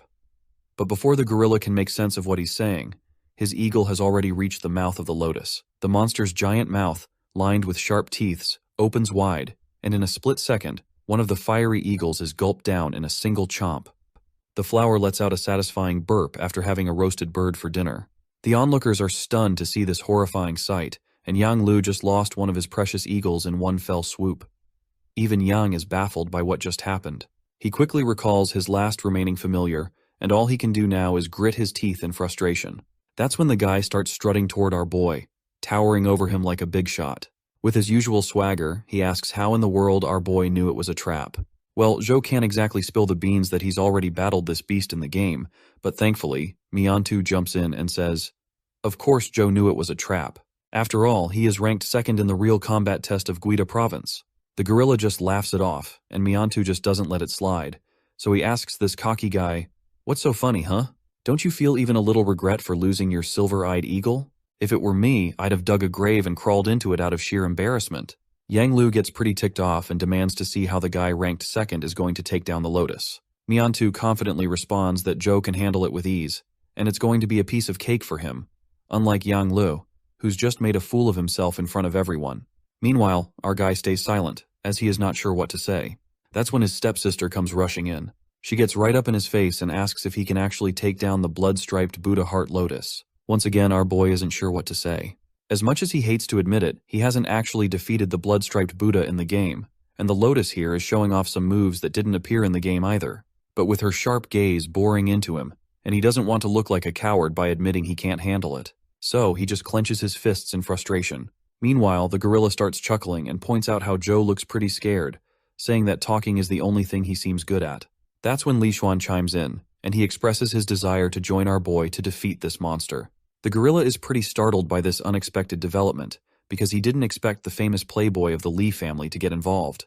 But then he starts grinning, thinking that even the silver-eyed eagles couldn't handle this. So they're just daydreaming if they think they can take down the monster. With that, the gorilla agrees and says he's looking forward to seeing their plan in action. A little while later, the crowd is gathered on one side, while our boy and his 2 allies are on the other side. Li Xuan is visibly pissed that Miantu provoked the gorilla and dragged them into this challenge. But our boy reminds him that pinching this dude's cheeks isn't going to help now, because they have already accepted the challenge, so they better focus on their next plan. Zhu is pretty confident, even though his blood avatar wasn't enough to take down the monster before. He's sure that with all 3 of them working together, the outcome might surprise everyone. Especially since Li Xuan has 2 legendary-level creatures on his side, giving them a better shot at victory. The only hitch is figuring out how to get into the lotus pond. Zhou admits he can't rely on his skeleton ant alone, and can't protect all 3 of them during the fight. Xuan also points out that he doesn't have any flying creatures, and his new sky conch can barely manage to stay airborne. That's when Miantu steps up, placing a mask over his face and saying, "Leave this to me." He summons his pet, and suddenly a giant turtle pops out of the sky, plummeting into the acidic water. As it floats there, it creates a solid platform on its shell, giving them a way to stand above the acid. Li Xuan is pretty fascinated to see that even Miantu has a mortal-level symbiotic egg. At first he thought only Zhou had pets of that caliber. Anyway, The three of them ride atop the giant turtle and head towards the flower. Miantu tells his friends that they should go fight the twisted flower, while he commands his dragon-scale turtle to support them from the sidelines. With that, both Joe and his friends start unleashing their pet powers. Then, my guy jumps into the sky, summons his skeleton ant, and hops onto its back. Li Xuan doesn't waste any time showing off either, and quickly begins to transform, leaving the crowd going absolutely wild when they see that even the notorious third son of the Li family has a legendary level creature. Our playboy proudly dons his dark armor and gets ready to dive into the hack-and-slash action. Meanwhile, the cocky gorilla is fuming, seeing that these three might actually defeat the monster after all, thanks to their powerful pets. His stepsister watches intently, not missing a moment. It looks like our armored playboy is struggling to keep his balance on his conch, so Joe tells Miantu to keep an eye on Li Xuan since the floating ability of the conch isn't very flexible. They gotta make sure their friend does not fall into the acid. Miantu nods and says, "Leave it to me." With that, both of our boys charge at the monster. The Buddha quickly shoots out crimson projectiles at the party, but Joe tells his ant to block them. The skeleton ant promptly rises up and takes the crimson projectiles head-on, protecting them from the attack. That's when the black-armored guy spots his chance and slashes his sword at the monster. The flower retaliates with its crimson fluid-like attack again. But Xuan's slash cuts straight through that crimson stuff and hits the flower right in the face. Meanwhile, Zhou's ant lets out a powerful roar, and spikes begin to emerge from the curb, slamming directly into the flower's body. But this flowery jerk remains totally unfazed. It quickly pulls out its crimson stuff again and obliterates those spikes like they're nothing but cucumbers. Seeing the old trick, Zhou wonders if the flower is trying to lure them into attacking from above. But then the playboy jumps in, saying they don't need to do that, because he's confident they can take this monster down from the front. He charges his sword and starts vanishing into thin air. Meanwhile, the monster isn't just sitting around. It lets out a massive roar, and a tornado-like force starts swirling in its mouth. The heavy air pressure makes it tough for our boy to get close, but the armored guy holds his ground. Once he's done charging up his sword, he comes crashing down on the monster like a goddamn meteor, and that single attack obliterates the lotus flower from the inside. Just as the petals of the flower start burning down, a frog sitting inside it spits out some weird stuff from its mouth. It's headed straight for our playboy, who's totally exhausted after his big attack and is just falling, like a sitting duck. But before it can hit, we hear our hero unleash his power punch. Flames erupt, completely obliterating that dark stuff. Zhou threw his punch from a distance, and the remnants of the dark energy shattered the conch Xuan was riding. Zhou quickly tells Miantu to catch Li Xuan while he takes care of the stinky toad. The lackey quickly agrees, and our boy darts forward, leaping off his skeleton ant with his punch charged up with fiery energy. The toad spits out more of its gooey stuff, but our boy easily sidesteps it like it's nothing. By now the toad is pretty sure that he is screwed, so it braces itself for the impact. Zhou's massive explosion takes it down, and when the flames finally settle, there's nothing left of the toad, other than the splatter of blood. Suddenly Zhou notices that Xuan is about to fall into the acidic water of the pool. The playboy is convinced that Miantu is intentionally letting him fall, and it's pretty clear when Miantu smugly says Xuan deserves to fall inside this acid. Meanwhile, the stepsister is ready to step in if things get messy. But before she can, my guy swoops in and grabs his friend just in time, preventing him from hitting the acid. Playboy feels pretty embarrassed that Zhou had to save him once again. Once they land on the turtle's dragon scale shell, Miantu starts yelling at Zhou, accusing him of hiding another symbiotic pet. But our boy just sighs in disappointment, reminding Miantu that he only had one job, and he failed miserably. That's when Xuan gives Miantu a solid smack to the face, telling him he's a terrible actor. The slap sends Miantu tumbling, and he asks why he was betrayed. That single slap has messed up this bastard's face, and he explains that our playboy can't defeat his brother Li Mobai because Mobai has already bought off everyone around here. But then, Miantu pulls another sneaky move and shatters the dragon crystal that Zhou and Xuan are standing on. He makes it clear that if he can't take down the playboy alone, he'll gladly drag everyone down with him into the acid. As the rubble starts sinking into the acid, things look grim for both of our boys. But just in time, they're saved by a mysterious blob that encapsulates them before they can fall.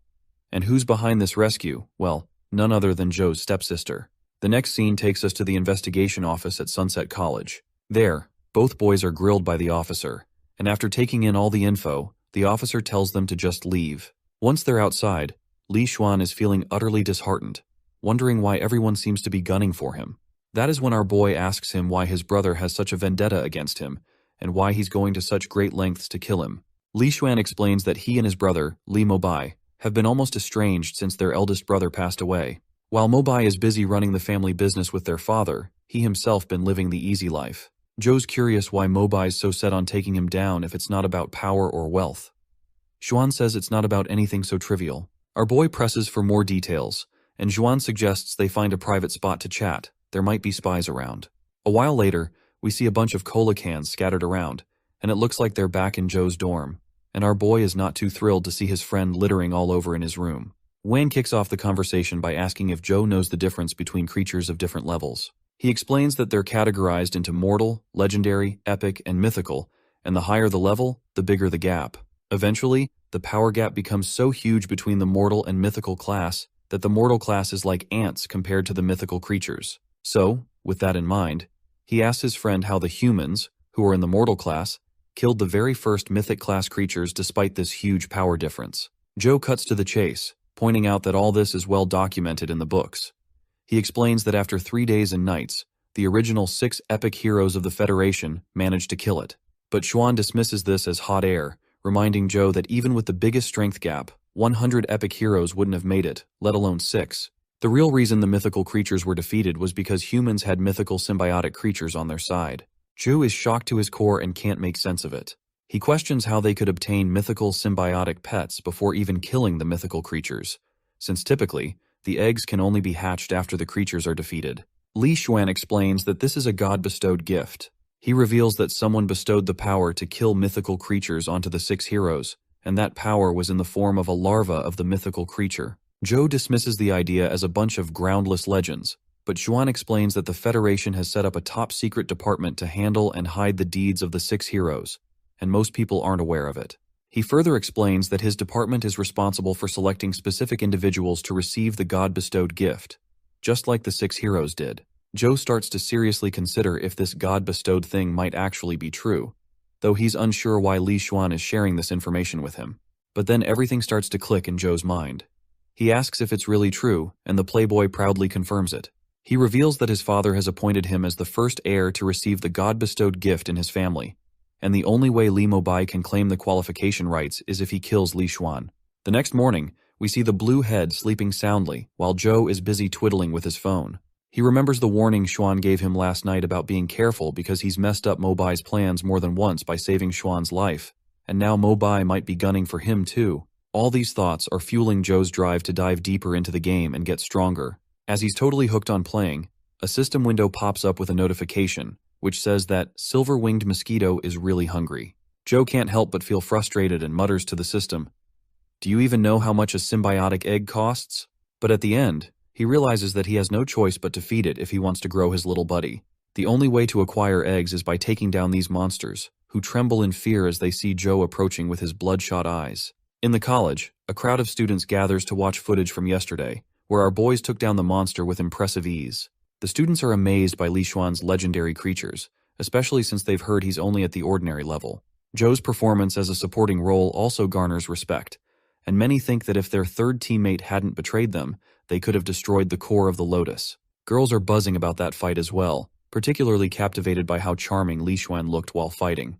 They turn to Wei Yang, who is Li Xuan's sister by the way, and ask if she can bring her brother to meet them sometime. But it seems like Wei Yang is busy watching her own love interest, who is our boy, of course. She smiles as she sees him in action on the video, clearly enjoying the show. In the Federal Investigation Unit, the team's glued to the footage of Zhou Wen's battle. They're pretty blown away by how he dodged that poison toad's attack and landed a punch that took the creature out in one hit. Lisa chimes in, saying that Zhou Wen's physical skills alone can't explain that kind of move. She figures he's probably using a top-tier key spell. But, she adds, the records show he's been practicing bitter meditation, which isn't exactly cutting edge. The senior investigator agrees with Lisa's observations but adds a layer of intrigue. He recounts that while he was in Guida province, he caught a brief glimpse of Zhou Wen's abilities. During that time, Zhou's skin had a slight jade luster, a sign that he was practicing bitter meditation. Now, that feature has completely disappeared, which suggests he may have abandoned the practice. Lisa asks if the senior suspects that our boy is not pursuing bitter meditation after years of dedication, and if so, who might have provided him with a higher-level key spell, which forced him to abandon the bitter meditation. The senior pauses for a moment, then drops 2 names which pop up in his mind. The first one is the Ang family, and the second one is undoubtedly Jing Daoxian. Well, we all know that it's Jing Daoxian who gave our boy the chi technique known as the Lost Immortal Sutra. The old man can feel his own technique weakening, which only means our boy is awakening his own powers. Back at the headquarters, the senior explains that our boy met his stepmother, Ouyang Lan, recently, and even if she had given him a new chi spell, there wouldn't have been enough time for him to master it. So, if they rule out the Ang family, the only real suspect left is Jing Daoxian. The senior then orders Lisa to charge Zhou Wen with being an accomplice of Jing Daoxian and to apply for a cross-district arrest warrant, because it's finally the time they interrogate our boy face-to-face. Lisa agrees immediately, and as soon as she pulls up the system window, she opens up Zhou Wen's entire profile. She's really looking forward to catching him and giving him a taste of what's coming. The woman then asks if the Ang family will protect our boy in college. The senior reassures her that as long as they get the warrant, they won't have any reason to protect him under federal law. Plus, since both Ang Tianzhou and Ang Jin have been messing with him, it's clear they don't want Zhou Wen to fight for the God-bestowed gift. Maybe they never really wanted to protect him in the first place. We then see our stepsister again, looking a bit hesitant before entering Zhou Wen's apartment. She stands there, reflecting on past memories. She recalls asking her mom why she chose our boy to be the candidate of the God-bestowed gift. She admits he's talented, but talent alone isn't enough to make him succeed. Besides, he's a gaming nerd, always glued to his phone whenever he gets a chance to play. But that's when her stunningly attractive mom, with a great figure and all, admits that she's already made her decision and would rather argue than change her mind. In the present moment, this is really irritating the girl. She's determined to prove to her mom that she's way better than him. She eventually decides to knock on the door, but before she can do much, Zhou opens it himself, still glued to his game. It takes him a moment to realize Ang Jin is standing on his doorstep. The arrogant stepsister then explains that her sun shooting spell is legit and that he can practice it however he wants. Zhou Wen is confused about what her deal is and whether she's just here to brag about her spell. In his mind, he thinks even if he wanted to practice it, he wouldn't be able to learn it since he already has the Lost Immortal Sutra. She then asks if he still doubts her. If he does, she tells him to show her the flash drive to their father, and he will surely verify it. Zhou Wen lets out a sigh at this and finally asks why she even gave him the spell in the first place. The girl replies that it was to prove she's better than him. She then asks if he wasn't upset when she defeated him in high school. Our boy flashes a charming smile and says not at all. In fact, he kind of admires her for it. This annoys her, and she tries to remind him that she defeated him publicly, so it makes sense he'd want to bounce back and get revenge. She explains that she's seen his abilities at the Lotus Pond, and believes he'll reach the legendary level after 3 months of practicing the sun shooting spell. She'll allow him to practice it, but until then, she plans to challenge him again. Our boy simply asks if he can give up now, admitting defeat. But this stubborn lady just gets even more annoyed and tells him he must fight her again. She's fuming at the top of her head, completely baffled by how her mother ended up choosing this guy. Eventually, she withdraws her hand and decides to head back to her dormitory. She offers Zhou some chi crystals as a prize, saying he's welcome to take any he wants since she won't be going easy on him this time. Zhou stands there in silence, reflecting on how she's a talented girl, recognized by the Federation, who reached legendary level at just 13. It doesn't make sense to him why she's so determined to fight him. Well, it seems like this idiot is clearly still in the dark about being chosen for the God-bestowed gift as the Ang family's candidate.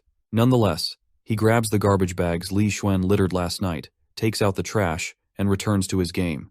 He's still glued to the screen and the action is intense. It looks like he's finally defeated the Lotus Buddha flower, and his ant skeleton has snagged the Buddha Heart Lotus egg. He quickly retrieves the egg from its pet, feeling anxious as he opens the stats tab. Li Xuan had mentioned that the symbiotic heart of the Buddha Heart Lotus is very useful. Meanwhile, his silver-winged mosquito larva is starving and will soon disappear if it doesn't eat anything in time. He lets out a defeated sigh and decides to feed the little critter first. As soon as he presses the button, the larva begins to undergo evolution, bathed in bright, flashy lights. Zhou Wen anxiously hopes that his larva will get bigger, but in the end, he's disappointed to see that the larva remains just as small as before. He's already fed it 2 ordinary symbiotic eggs, but it's still a larva. He wonders if ordinary symbiotic eggs are less effective for legendary creatures. It's tough to get a legendary symbiotic egg, and it would still take him a lot of effort, even if he fights Skeleton Knight over and over. The drop rate for legendary eggs is so low that it is going to take him forever to grab one. He leans back on his bed feeling defeated. He reflects on how he still has his sister to deal with, and if he doesn't reach the legendary level within 3 months, he's in serious trouble. He then remembers that thanks to the Lost Immortal Sutra, he can't even practice the sun shooting spell. He's still in the dark about how the sutra works and how he can advance further. As he beats himself up over his lousy luck, a knock on the door grabs his attention. When he opens it, he sees the familiar face of Gao Yang. Our boy asks what's up, and Gao Yang says he's here to apologize. This raises a red flag for Joe, who is unsure of the real reason for the visit. Gao Yang continues his yammering, saying there will be no discord or conflict, and he wants to apologize for the past. He simply wants to forget their past grievances and extend his hand toward Joe, taking the first step toward their friendship. Our boy accepts the gesture of friendship and proceeds to close the door, mentioning that he's in the middle of a game. But Gao Yang tells him to wait because there's actually one more thing he wants to say. He then takes our boy somewhere and introduces him to his friend Haifeng, saying he's brought Zhou Wen here.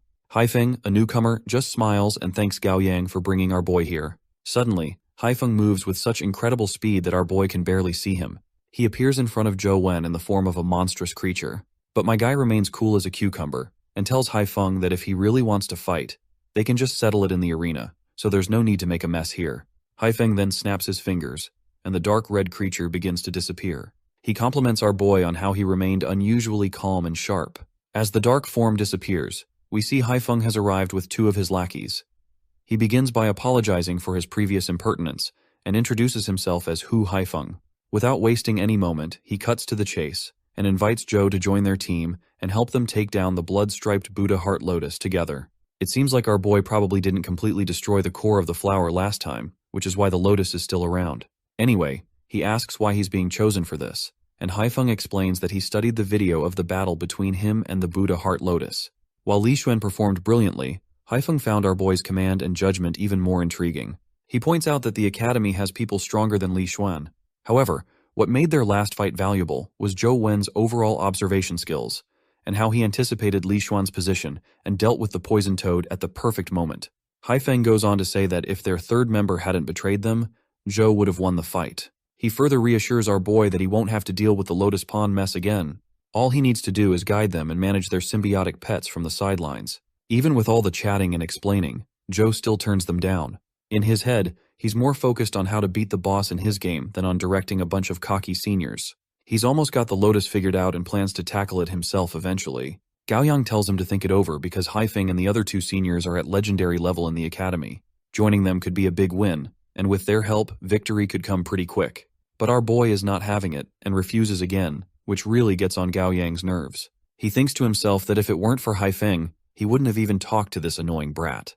Just then, Haifeng stops our boy and reminds him that he doesn't have to refuse so quickly. He asks him what he wants and assures him that they can arrange it if it's reasonable. Zhou Wen turns around, and he startles these both of thugs by saying he wants a legendary symbiotic egg. Gao Yang is furious at this bold demand coming from his junior. But despite Gao's irritation, our boy stands his ground and happily states that he'll join the team if they offer him a legendary symbiotic egg.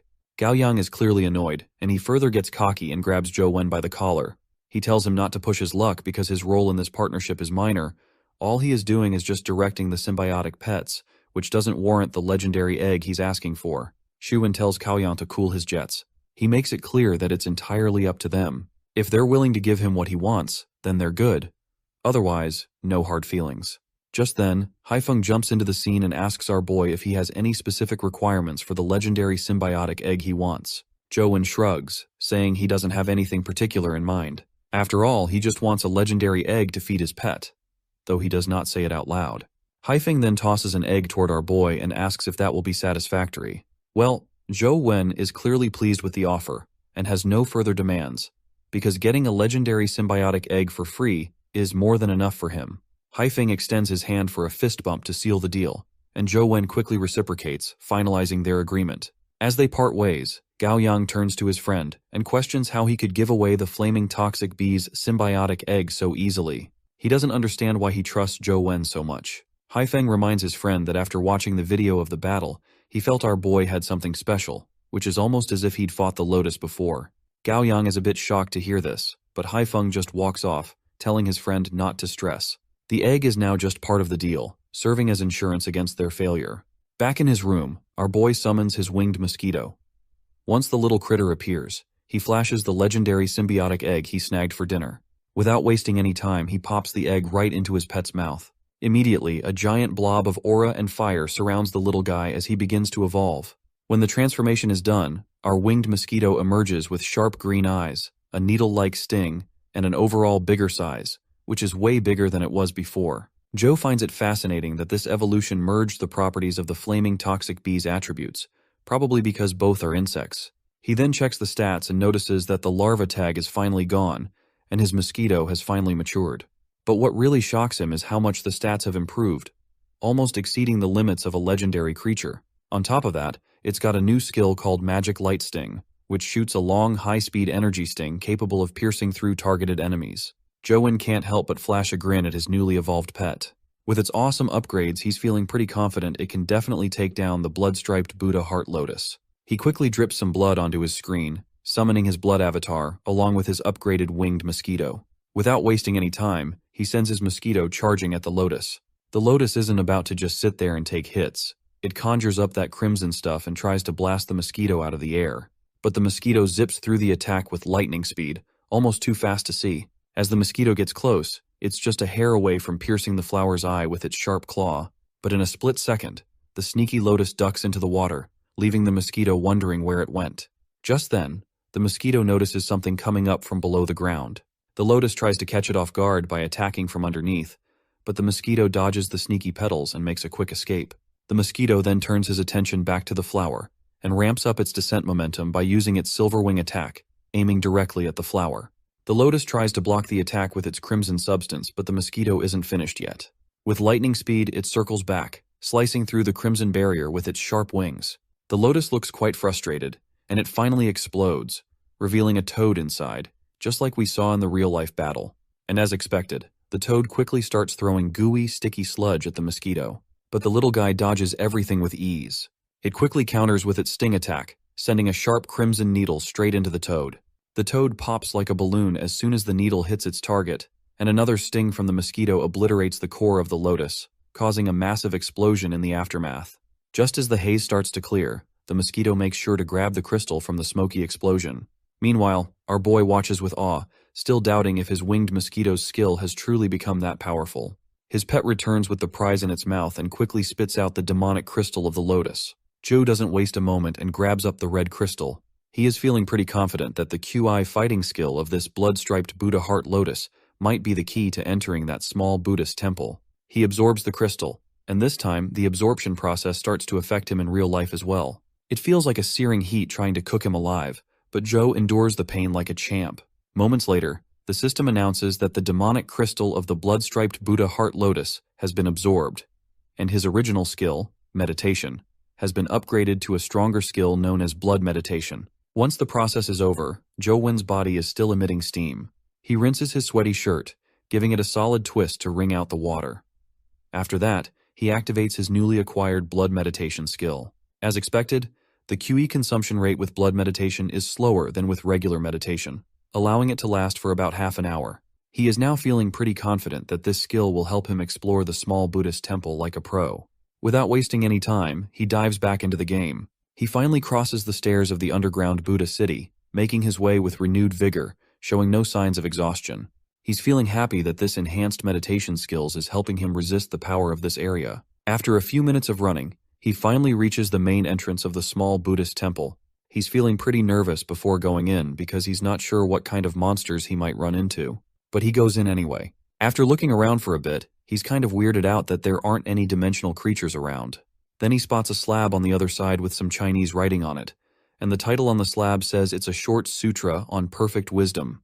That is when he recalls that the large sutra on perfect wisdom is a well-known thing. According to legend, a Buddhist discovered it during a dimensional storm, and it was ranked as one of the 2 greatest QE spell arts in Buddhism. He is sure that this short sutra on perfect wisdom must also be a spell too. As soon as he tries to read the inscription, the words on the slab start twisting and wrapping around, and he gets hit with a brutal headache. It feels like someone's trying to scramble his brain like eggs. He grabs his head in pain, and suddenly something starts shining brightly in the middle of his avatar's chest. In the next moment, the immense pressure he was feeling vanishes, and he notices that the flow velocity of the Immortal Sutra has slowed down. The pressure is gone, and he's no longer feeling any discomfort as he tries to read the inscription. Just as he's trying to make sense of everything around him, he quickly notices his key bar is depleting. He hasn't even entered the Buddhist hall yet, so he starts running without wasting any time. Once he's standing outside the small Buddhist temple, he opens the door and spots a giant statue with 3 Buddha faces. He's not even sure if a 3-faced Buddha is a real thing in Buddhism, but as soon as he steps inside, his avatar starts to twist. And just like that, the game is over. He's dead again, without any warning or obvious reason. Looks like he'll need to dig deeper to figure out the rules before entering the temple. At least this experience taught him a bit about what those predecessors went through to gain their power. They really risked their lives, and he's starting to admire them for that. Even with the help of blood meditation, he still couldn't enter the Buddhist hall, but the fact that he didn't see any dimensional creatures suggests that getting into the temple must have something to do with that stone tablet. He's pretty sure that the tablet is some kind of chi spell, but since he has already practiced the Lost Immortal Sutra, he knows he can't practice another chi spell right now. Still, he decides to memorize the sutra written on it. Surprisingly, he's memorizing this script much better than the Lost Immortal Sutra. Once he's halfway through memorizing it, he decides to leave the small Buddhist temple's vicinity before his chi runs out. He plans to come back and finish reading it once his chi is replenished. He spends the entire day like this, yawning and grinding his ass away in the game. By the end of it, he's finally memorized the entire sutra. Suddenly, light starts radiating from him, and he's absolutely blown away by the new kind of chi circulating in his core. The only thing he can think is that this must be the short sutra on perfect wisdom he just memorized. He looks at his hand in his real life, and can also feel this new chi spell even though he hasn't practiced it. It's automatically circulating through his body, according to his memory. He has no clue what's going on, but he's too exhausted to delve into these mysteries right now. So he decides to hit the hay and will figure out what's happening once he wakes up. Just as he starts catching some Z's, mysterious patterns begin to pop up on his chiseled body. By the way, have you noticed that this lazy guy does nothing but game, yet he has one of the best bodies? It's a bit jealous-making. If I could get stronger just by writing manhwa recaps, I'd be the strongest person on the planet. Anyway, after his sleep, he heads to the bath in the morning. As the water pours over his body, he lets out a scream because his skin is shedding. He comes out of the bath, wondering if this is the effect of the short sutra on perfect wisdom circulating in his body. Regardless, he grabs his phone again and checks his stats. To his surprise, his old Lost Immortal Sutra key spell hasn't been replaced. Instead, his constitution has broken the 10 limit and improved to 11. Not only that, he can also feel the short sutra on perfect wisdom circulating through his body. But then he realizes something that completely blows his mind. Apparently, he can replace and circulate his newly acquired chi with the Lost Immortal Sutra. This means he's mastered 2 chi spells at once, which is a huge deal since most chi spells are very different in nature, and it's tough for a person to operate 2 simultaneously. The more advanced and complicated the chi spells, the harder they are to coexist. Just then, his phone starts ringing. It's Haifeng, who reminds him that they've already reached the lotus pond to challenge the lotus flower and asks why he hasn't arrived yet. Looks like our guy got so caught up in grinding his game that he forgot he had a promise to fulfill. Shortly after, he makes it to the lotus pond, where we see that the party has already started attacking the core of the lotus flower. And our boy is the one who is calling all the shots, and with his flawless guidance, the team manages to obliterate the blob of goo. Our boy quickly tells everyone to back off at least 20 meters. The beasts start stepping back, but that's when this cocky guy, who seems to be using his backside to think, insists that they should deliver the final deadly move now instead of retreating. This rowdy guy decides to take charge himself and orders his flying beasts to launch their blood-blade rain. The birds throw their feathers, which begin to demolish the area. A giant explosion rocks the entire area, and one bird gets caught in the explosion and gets burned to smithereens. The cocky guy is left silent after making this blunder. Our boy makes it clear that he won't be compensating for the loss of the bird because the guy didn't listen to him. The cap guy apologizes and admits his mistake, saying there's no need for him to pay for it. Once the lotus flower is finally reduced to debris and dust, we see 2 teachers standing near the entrance of the tunnel. The blonde teacher feels quite jealous that someone like our boy will be her student.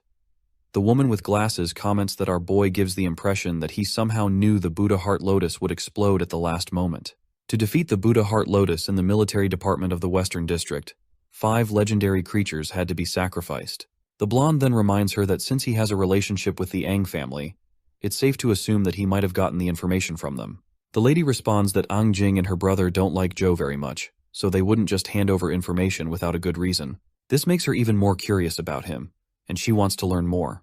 We're back in the game, inside the dungeon under the lotus pond. The toad has been activated, and it's spitting out those black gooey balls. But our boy's winged mosquito is dodging them left and right and takes the toad out with a wing attack.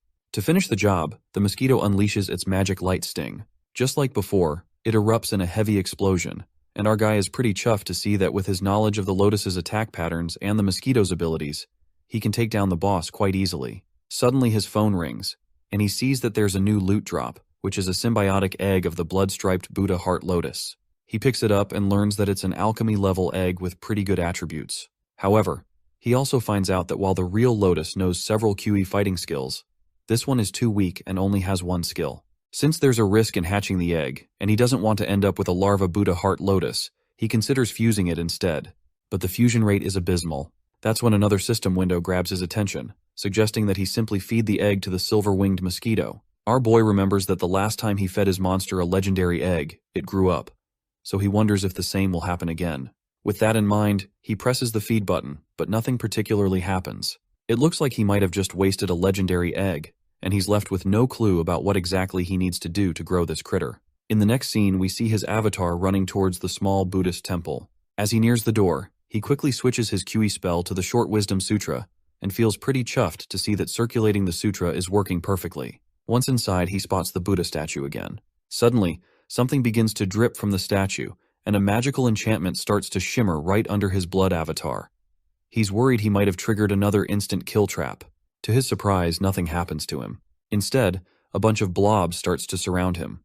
When he takes a closer look, he realizes they're actually symbiotic eggs. A system window pops up displaying some odd text. According to the postscript, the Buddha statue is one of the 5 kings of knowledge in Buddhism, who have conquered the 3 worlds of desire, form, and formlessness, and he is offered an egg by the Buddha. Our boy finds it pretty strange that this statue is trying to give him free symbiotic eggs. When he tries to check the stats of the egg, the system window says that the attributes can't be accessed because they're unknown. So, he decides to pick one of the 3 eggs at random. As soon as he makes his choice, the system announces that the mythical creature hatching is confirmed. Our boy gets absolutely furious and throws his phone away because he never confirmed anything. It's not that he doesn't want a mythical creature. In fact, they're very powerful in the dimensional realm. The problem is that even legendary creatures nearly killed him during hatching, so he's dreading the pain that's about to come with a mythical creature. But since the hatching has already been confirmed, the arc of pain begins. This red-black substance starts to choke him, and he really doesn't want to be the first guy to die from playing games. A while later, we see him sprawled on the ground, looking like he's just gone through post-nut clarity after jacking off to some anime girls. He's pretty weirded out that he's still alive despite the mythical creature hatching. He can also feel that his blood and chi have drained from his body. I guess it was worth it though, since I highly doubt he would have gotten a fluffy and cute furball like this otherwise. The creature is named Dieting. He's confused at first because a mythical creature is supposed to be a powerhouse capable of destroying everything, but this little fella doesn't seem to fit that description. He picks up his phone and checks the creature's stats. Well, here's the bad news. The system mentions that this creature is an ordinary one at its primary stage. What shocks him most is that this ordinary creature has all attributes in the 2-digit range, which seems far from ordinary. It's hard to believe this could be considered ordinary at all. Still, he was told it was a mythical creature, and now he feels like he's been scammed by this crappy system. Nonetheless, he starts pondering the system's mention of the primary stage, and wonders if this monster can grow like the silver-winged mosquito. In myths, the white dog of Bodhisattva Ksitagarbha could hear everything in heaven and earth, and in Journey to the West, Dieting could differentiate the real Monkey King from the 6-eared macaque, while many other gods couldn't. This little creature, however, looks quite different from what he had expected. He then decides to check out the creature's symbiotic form. The little creature transforms into an ear-piercing ring. As soon as the effects of the ring are activated, he can feel and hear his surroundings more acutely. He can even hear people outside his dorm room. That's when he catches the voice of Jiang, who seems to be groaning intensely, making him suspect she might be having a blast with her middle fingers. He even feels like a pervert for eavesdropping on girls, and decides to tune out and refocus. Still, her groans are getting more intense and she seems to be in real distress. He quickly reaches her dorm room and starts banging on the door, asking if she's okay. When he doesn't get a response, he starts to worry that something might have happened to her. Determined to rescue her, he takes a few steps back and charges at the door like a bull. However, he still can't get inside, because this is Ang Jiang's room, and her security door is built like a tank. Meanwhile, Jiang, lying on the ground, is puzzled about how he can even hear her. She definitely doesn't want him to see her in the awful state she's in right now. Before he can actually tear through the door, Jiang quickly tells him to stop. The thumping at the door suddenly stops, but our guy, Ever the Champ, decides to jump through the window, leaving her completely boggled.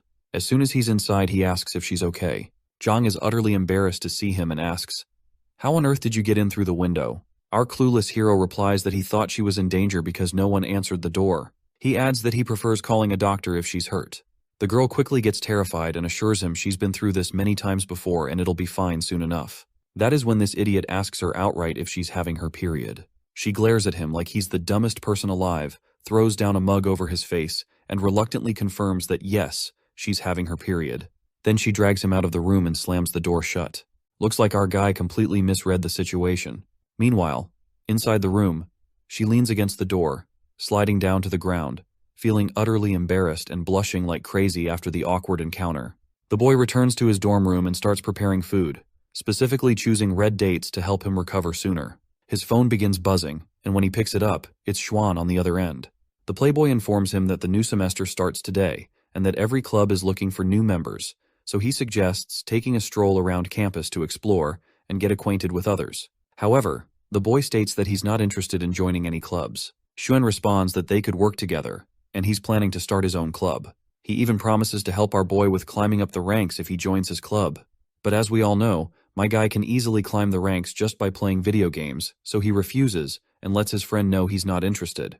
Xuan then tells him not to be so cold, reminding him that they need teams to complete most of the tasks assigned by the college. He points out that no one wanted to team up with them during the real combat test, and asks if he wants to face that situation again. I guess our playboy got a point, so Joe eventually gives in and reminds his friend that the two of them alone aren't enough to start a club. Xuan just says they'll figure it out later. With that, the scene takes us to the outside, where the students start gathering in the central square of the college, and our boy feels overwhelmed by the crowd. Among the sea of people, Xuan is standing on the stairs, calling out to him, and he's accompanied by a lady. When they meet up, the playboy quickly asks why he's carrying a bag. Our boy explains he's got red dates and wolfberry tea to help replenish his blood. That's when the lady chimes in, suggesting that since he's already here, he should join Wei Yang's club. She adds that they have many lovely girls and would be happy to have him join. By the way, Wei Yang is Xuan's sister, which is exactly why Xuan protests, saying that our boy will be joining his club instead. He asks his sister if she's trying to lure him in with a bunch of beauties, making it clear that they're not falling for it. Despite his words, it's obvious from the way our playboy is drooling that he's definitely tempted. Our boy admits that he can't join Wei Yang's club, not because he's not interested in clapping some cheeks, but because he's already promised Xuan he'd join his club. Wei Yang's lovely sister gives up and says she's looking forward to cooperating with Xuan's club if the need arises. This pervert brother just gives a pleasant thumbs up to his sister, but our boy just stands there in silence. Once the ladies have left, Xuan jokes about how our boy let a group of lovely ladies slip away. Joe tells him to stop joking and get serious, asking if Xuan isn't really committed to starting the new club. He warns that they need to start recruiting members quickly, or all the freshmen will join other clubs soon. The playboy points out that there's nothing they can do because freshmen have to wait a month before they can apply to establish a club. They also need at least 5 members, and right now they're not qualified to start a club yet. Annoyed, Joe asks what the heck they're even doing here if they can't establish a club. Xuan proudly replies that they're here to check out the girls, of course. This just irritates our boy even more, realizing he missed out on joining a club with a group of girls just so he could help Xuan establish his club. But then, a familiar voice calls out to our boy. Hearing this, Joe turns around, only to see 2 of his former friends standing before him. He wasn't expecting to run into them here, and he finds it rather fascinating that they all ended up at Sunset College again. Xuan nearly jumps out of his skin when he sees a hottie in shorts and quickly asks our boy who this bombshell is. Xu introduces her as Feng Ruxi, and mentions that they used to go to the same high school. The playboy then creeps over to Joe and whispers, asking how he could have missed the chance to meet her back then if they were in the same school. But even if he missed the chance back then, Xuan is glad to meet someone like Ruxi now. He quickly invites her to join his club, asking if she'd be interested. To the playboy's surprise, Ruxi agrees right away. That's when this idiot remembers to tell her that they can only officially apply to start the club a month later, so she might have to wait a bit for things to happen. The girl agrees to wait for their club and then walks over to Joe. She bows in front of him and apologizes, saying she's really sorry for leaving him out of the team during the college entrance exam, which might have caused him to miss his chance. Xuan watches with interest, wondering if she joined Sunset College just because of Joe. On the other hand, Joe forgives her, saying it wasn't entirely her fault. The blonde guy also awkwardly jumps in, saying they had no choice back then but promises it won't happen again. The playboy then tells everyone to chill and skip the formalities since they're all buddies. He suggests it's getting late, so they should head back and get some rest to gear up for tomorrow's combat test. Chu is a bit surprised to hear this, and asks if they really have to dive into a combat test on their first day of college. He wonders if they're heading to Buddha City for it. Xuan clears it up, saying they're not going to Buddha City because this place is a newly discovered with tons of hidden dangers, and the college isn't about to let freshmen take those risks. Rushi then explains that, based on past years' experiences, the college usually picks one of the 4 stable dimensional realms for the test. You just need to kill a dimensional creature to pass, and the more you take down, the higher your score. Joe's pretty intrigued and asks how she knows so much. The girl casually points out that all the info is posted on the college's dimensional forum. Soon after they part ways, our guy takes a quiet stroll and explains that the dimensional forum was set up by the Federation to help and encourage people to share info about different dimensional realms. There's no need to use real info for registration, and both the military and the public can post whatever they want. He didn't pay much attention to it when he was at Guida High since they rarely dealt with complex dimensional areas. He never thought that everyone at Sunset College would actually use the forum to communicate. Now he's thinking it might be a good idea to learn the rules and start using the forum himself. As he's absorbed in his phone, someone calls out to him, asking if he's a special admitted student living in his building. Joe quickly looks around, trying to find the source of the voice, only to realize that the short girl is standing right in front of him. Seems like he failed to notice her because of his long-ass giraffe-like neck. He greets her and introduces himself as Joe Wen, mentioning that he lives on the 2nd floor. The girl, full of enthusiasm, introduces herself as Wang Lu. She's also a special admitted student, so he can just call her Lu. She mentions she lives on the 1st floor, and they're apparently neighbors now. But as soon as he sees her enthusiasm, he suddenly vanishes into thin air, leaving only the sound of a door closing.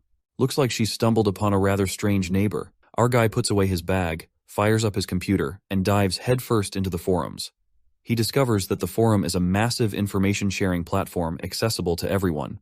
The college and people from all walks of life regularly post or provide dimensional information through this site. He's totally blown away that such a huge platform doesn't require real name registration, and the Federation isn't worried about outlaws or enemies getting info from it. On top of that, there's a generous bonus system where you can trade all kinds of resources using dimensional points you earn from posting on the forum.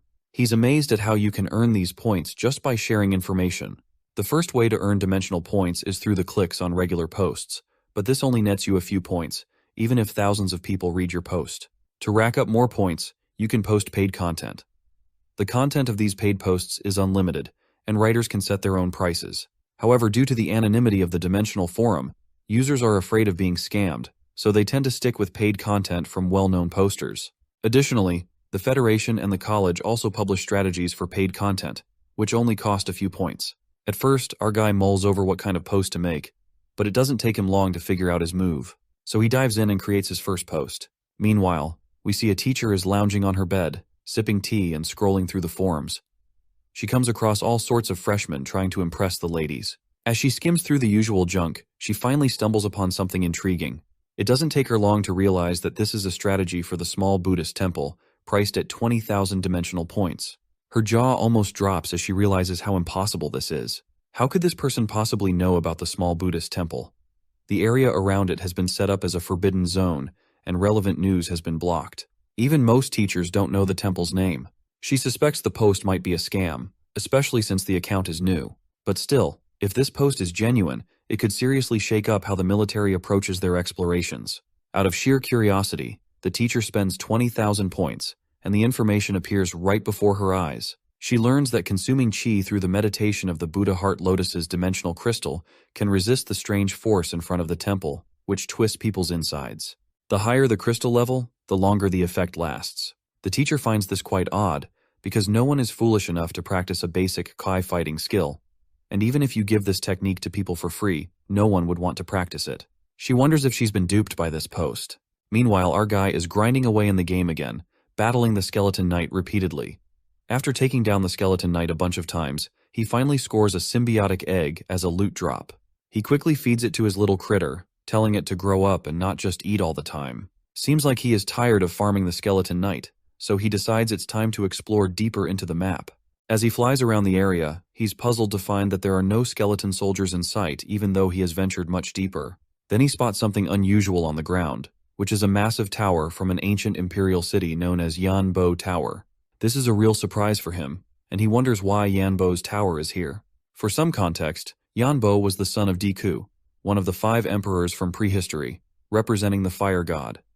The tower, known as the fire god's stargazing place, is supposed to be located in the southwest, outside ancient Guida City. According to history books, it shouldn't be in the ancient city in the game at all. He's totally confused about why this iconic structure is here. Suddenly, he notices something flying over from the tower, and it quickly starts tracking him down. This thing seems like a fiery bird, and it swoops down at him with bullet speed. He immediately takes his stance and uses his ash palm ability, but the eagle-like fiery creature just pierces right through it.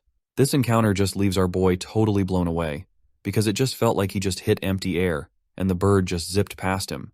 And in the next moment, the fire of that bird roasts his avatar alive. He chugs down an energy shake, puts away the empty glass, and jumps back into the game, determined to defeat this new monster he's just run into.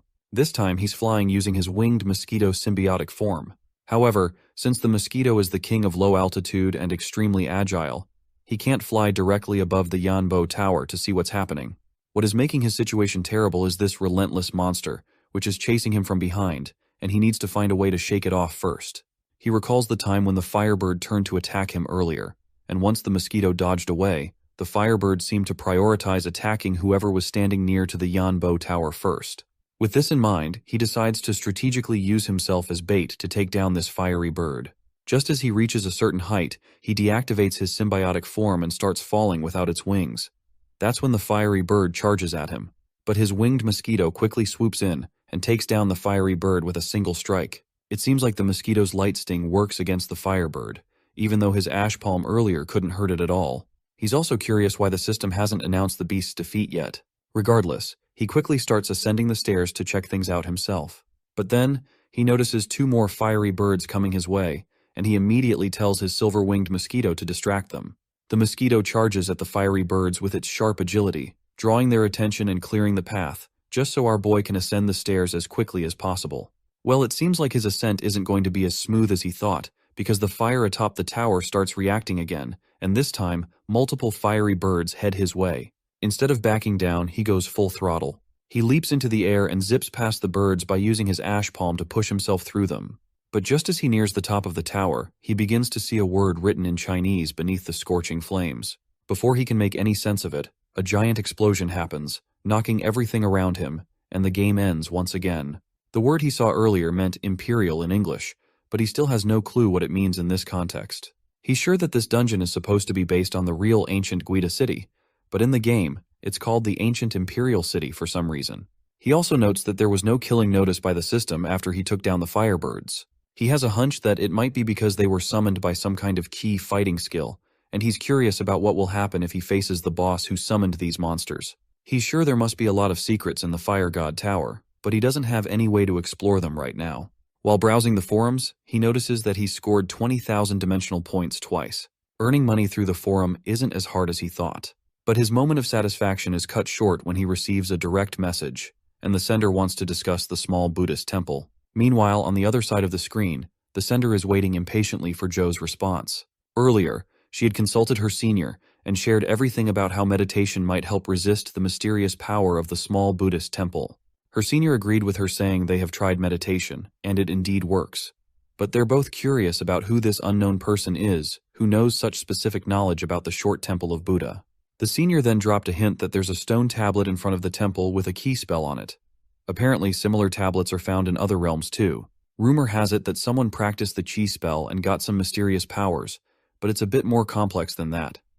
There's something really weird about the short sutra on the tablet, which is located in front of the short temple of Buddha.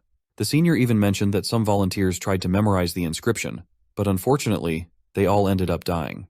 The junior is stunned by this info, and her senior tells her that practicing the short sutra on perfect wisdom requires something special. He asks her to get more useful information from the poster who shared this knowledge. So, in the present moment, as she's anxiously waiting, Joe finally responds to her. She quickly starts typing and asks if he knows the short sutra on perfect wisdom. Our boy confirms that he does, which only confirms her suspicions even more that this guy knows all about the small Buddhist temple. While Joe waits for her reply, she responds by asking how he learned to practice the short sutra on perfect wisdom, and she's eager to offer a top price for this information. It turns out Joe has no clue how to practice the short sutra either. He remembers almost getting killed by the headache when he tried to read the inscription on the tablet, nearly losing consciousness. The only thing that eased his pain was the lost immortal sutra he'd already practiced. Well, it looks like he finally knows how he practiced the short sutra. So, he quickly gets up from his seat and tells her he just can't help with this. With that, he closes the forum tab without saying another word. The next day arrives, and the students have started to gather in the college. We can also see Xuan greeting mornings with our boy, who looks completely exhausted and barely awake. Xuan gives him a little pep talk, telling him not to burn out by gaming all night. And it's true, our boy spent the entire night playing his favorite game, exploring deeper into the ant nest, but came up with no new leads. Even though the evolved silver-winged mosquito could fight and even take down those black mosquitoes, the ordinary level skeletons and Joe's own life are always at risk. They're weak compared to the enemies and haven't scored any worthwhile loot. Once everyone settles down in class, in walks the stunning beauty with black hair, causing all the perverted boys to drool over her. She cheerfully greets everyone and introduces herself as Wang Fie, which literally means king's concubine. As energetic as she might seem, there is no denying that her eyes are begging for some sleep, and she spent the whole night waiting for a reply from the mysterious man, who is our boy, of course. Meanwhile, our playboy, being his usual self, asks her if he can become the king of her life. The teacher agrees and explains that if he can pass her test and graduate successfully, he can become one. After a bit of playful banter, she gets down to business, informing everyone that the entrance test is to kill one demonized general in the Tiger Cage Pass within 10 days. They can team up with up to 3 other students for this task. She makes it clear that they must finish the task within 1.5 minutes. Otherwise, they'll be expelled. The entire class lets out a collective scream, and some of them quickly remind her that they're still at the mortal level, and there's no way they can pull this off. But she calmly explains that as long as they take it seriously, 10 days will be more than enough. She announces that everyone will be allowed to enter the Tiger Cage Pass over the next 10 days, and hopes to see them all again after the test is over. Xuan looks just as confused and admits that taking down demonized generals in the Tiger Cage Pass seems like an unbelievable task. Seems like our clueless idiot does not even know what the hell these demonized generals are, so he asks how they are so hard to defeat. In response, Xuan explains that the Tiger Cage Pass used to be an ancient battlefield, so the creatures there are pretty powerful. Among legendary level creatures, demonized generals are above average. Some special demonized generals have even reached the top of the legendary level. Since most of the freshmen are still at mortal level, this test is incredibly tough for them. Joe figures the best way to handle this is to take a closer look at the Tiger Cage Pass and see what's up. The next scene takes us to the teacher's office, where a male teacher is calling out to Wang Fie. He points out that using such a challenging test for special admitted students might not be a good thing, since they're just ordinary students. Wang Fie agrees and says she's already posted the details about the demonized generals on the Dimensional Forum. As long as the students are willing to study up, it's actually not that hard to complete the task. She clarifies that she's not trying to force anyone to drop out of school, she just wants them to stay humble, and not get too arrogant or overconfident. After all, what they'll face in the future will be way more dangerous than this. We're back with our boys, who are staring down at the gate of Tiger Cage Pass. As soon as they enter, they find themselves in a desert, where a bunch of weird sand-dweller-looking people are hanging around.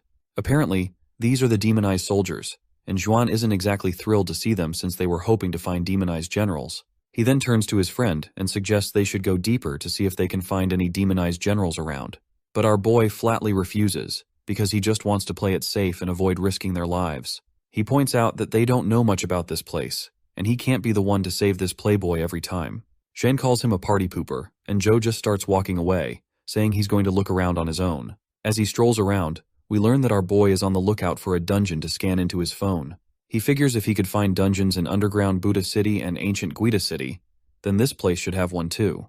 His eyes land on a statue nearby, and as he squints his eyes to take a closer look, he spots the palm-like emblem he's been searching for. So without any further ado, he quickly pulls out his phone to scan it. A while later, other students have already started fighting the demonized soldiers, and Xuan is watching from above, looking seriously disappointed. You see, our playboy can tell that these demonized soldiers are just weak sauce, and they are barely a threat at all. To him, it's pretty laughable, really, considering how cautious Joe was about these pesky creatures. Speaking of Joe, our boy comes back and tells his friend to let's get going. After hearing this, Xuan turns around and agrees. But as soon as he sees his friend's unusually happy face, he feels a chill run down his spine. As they stroll out of the gate, Xuan can't help but point out how unusually happy his friend seems. But Joe just outwardly denies it, all while inwardly, he's over the moon because he's finally found a new dungeon to explore.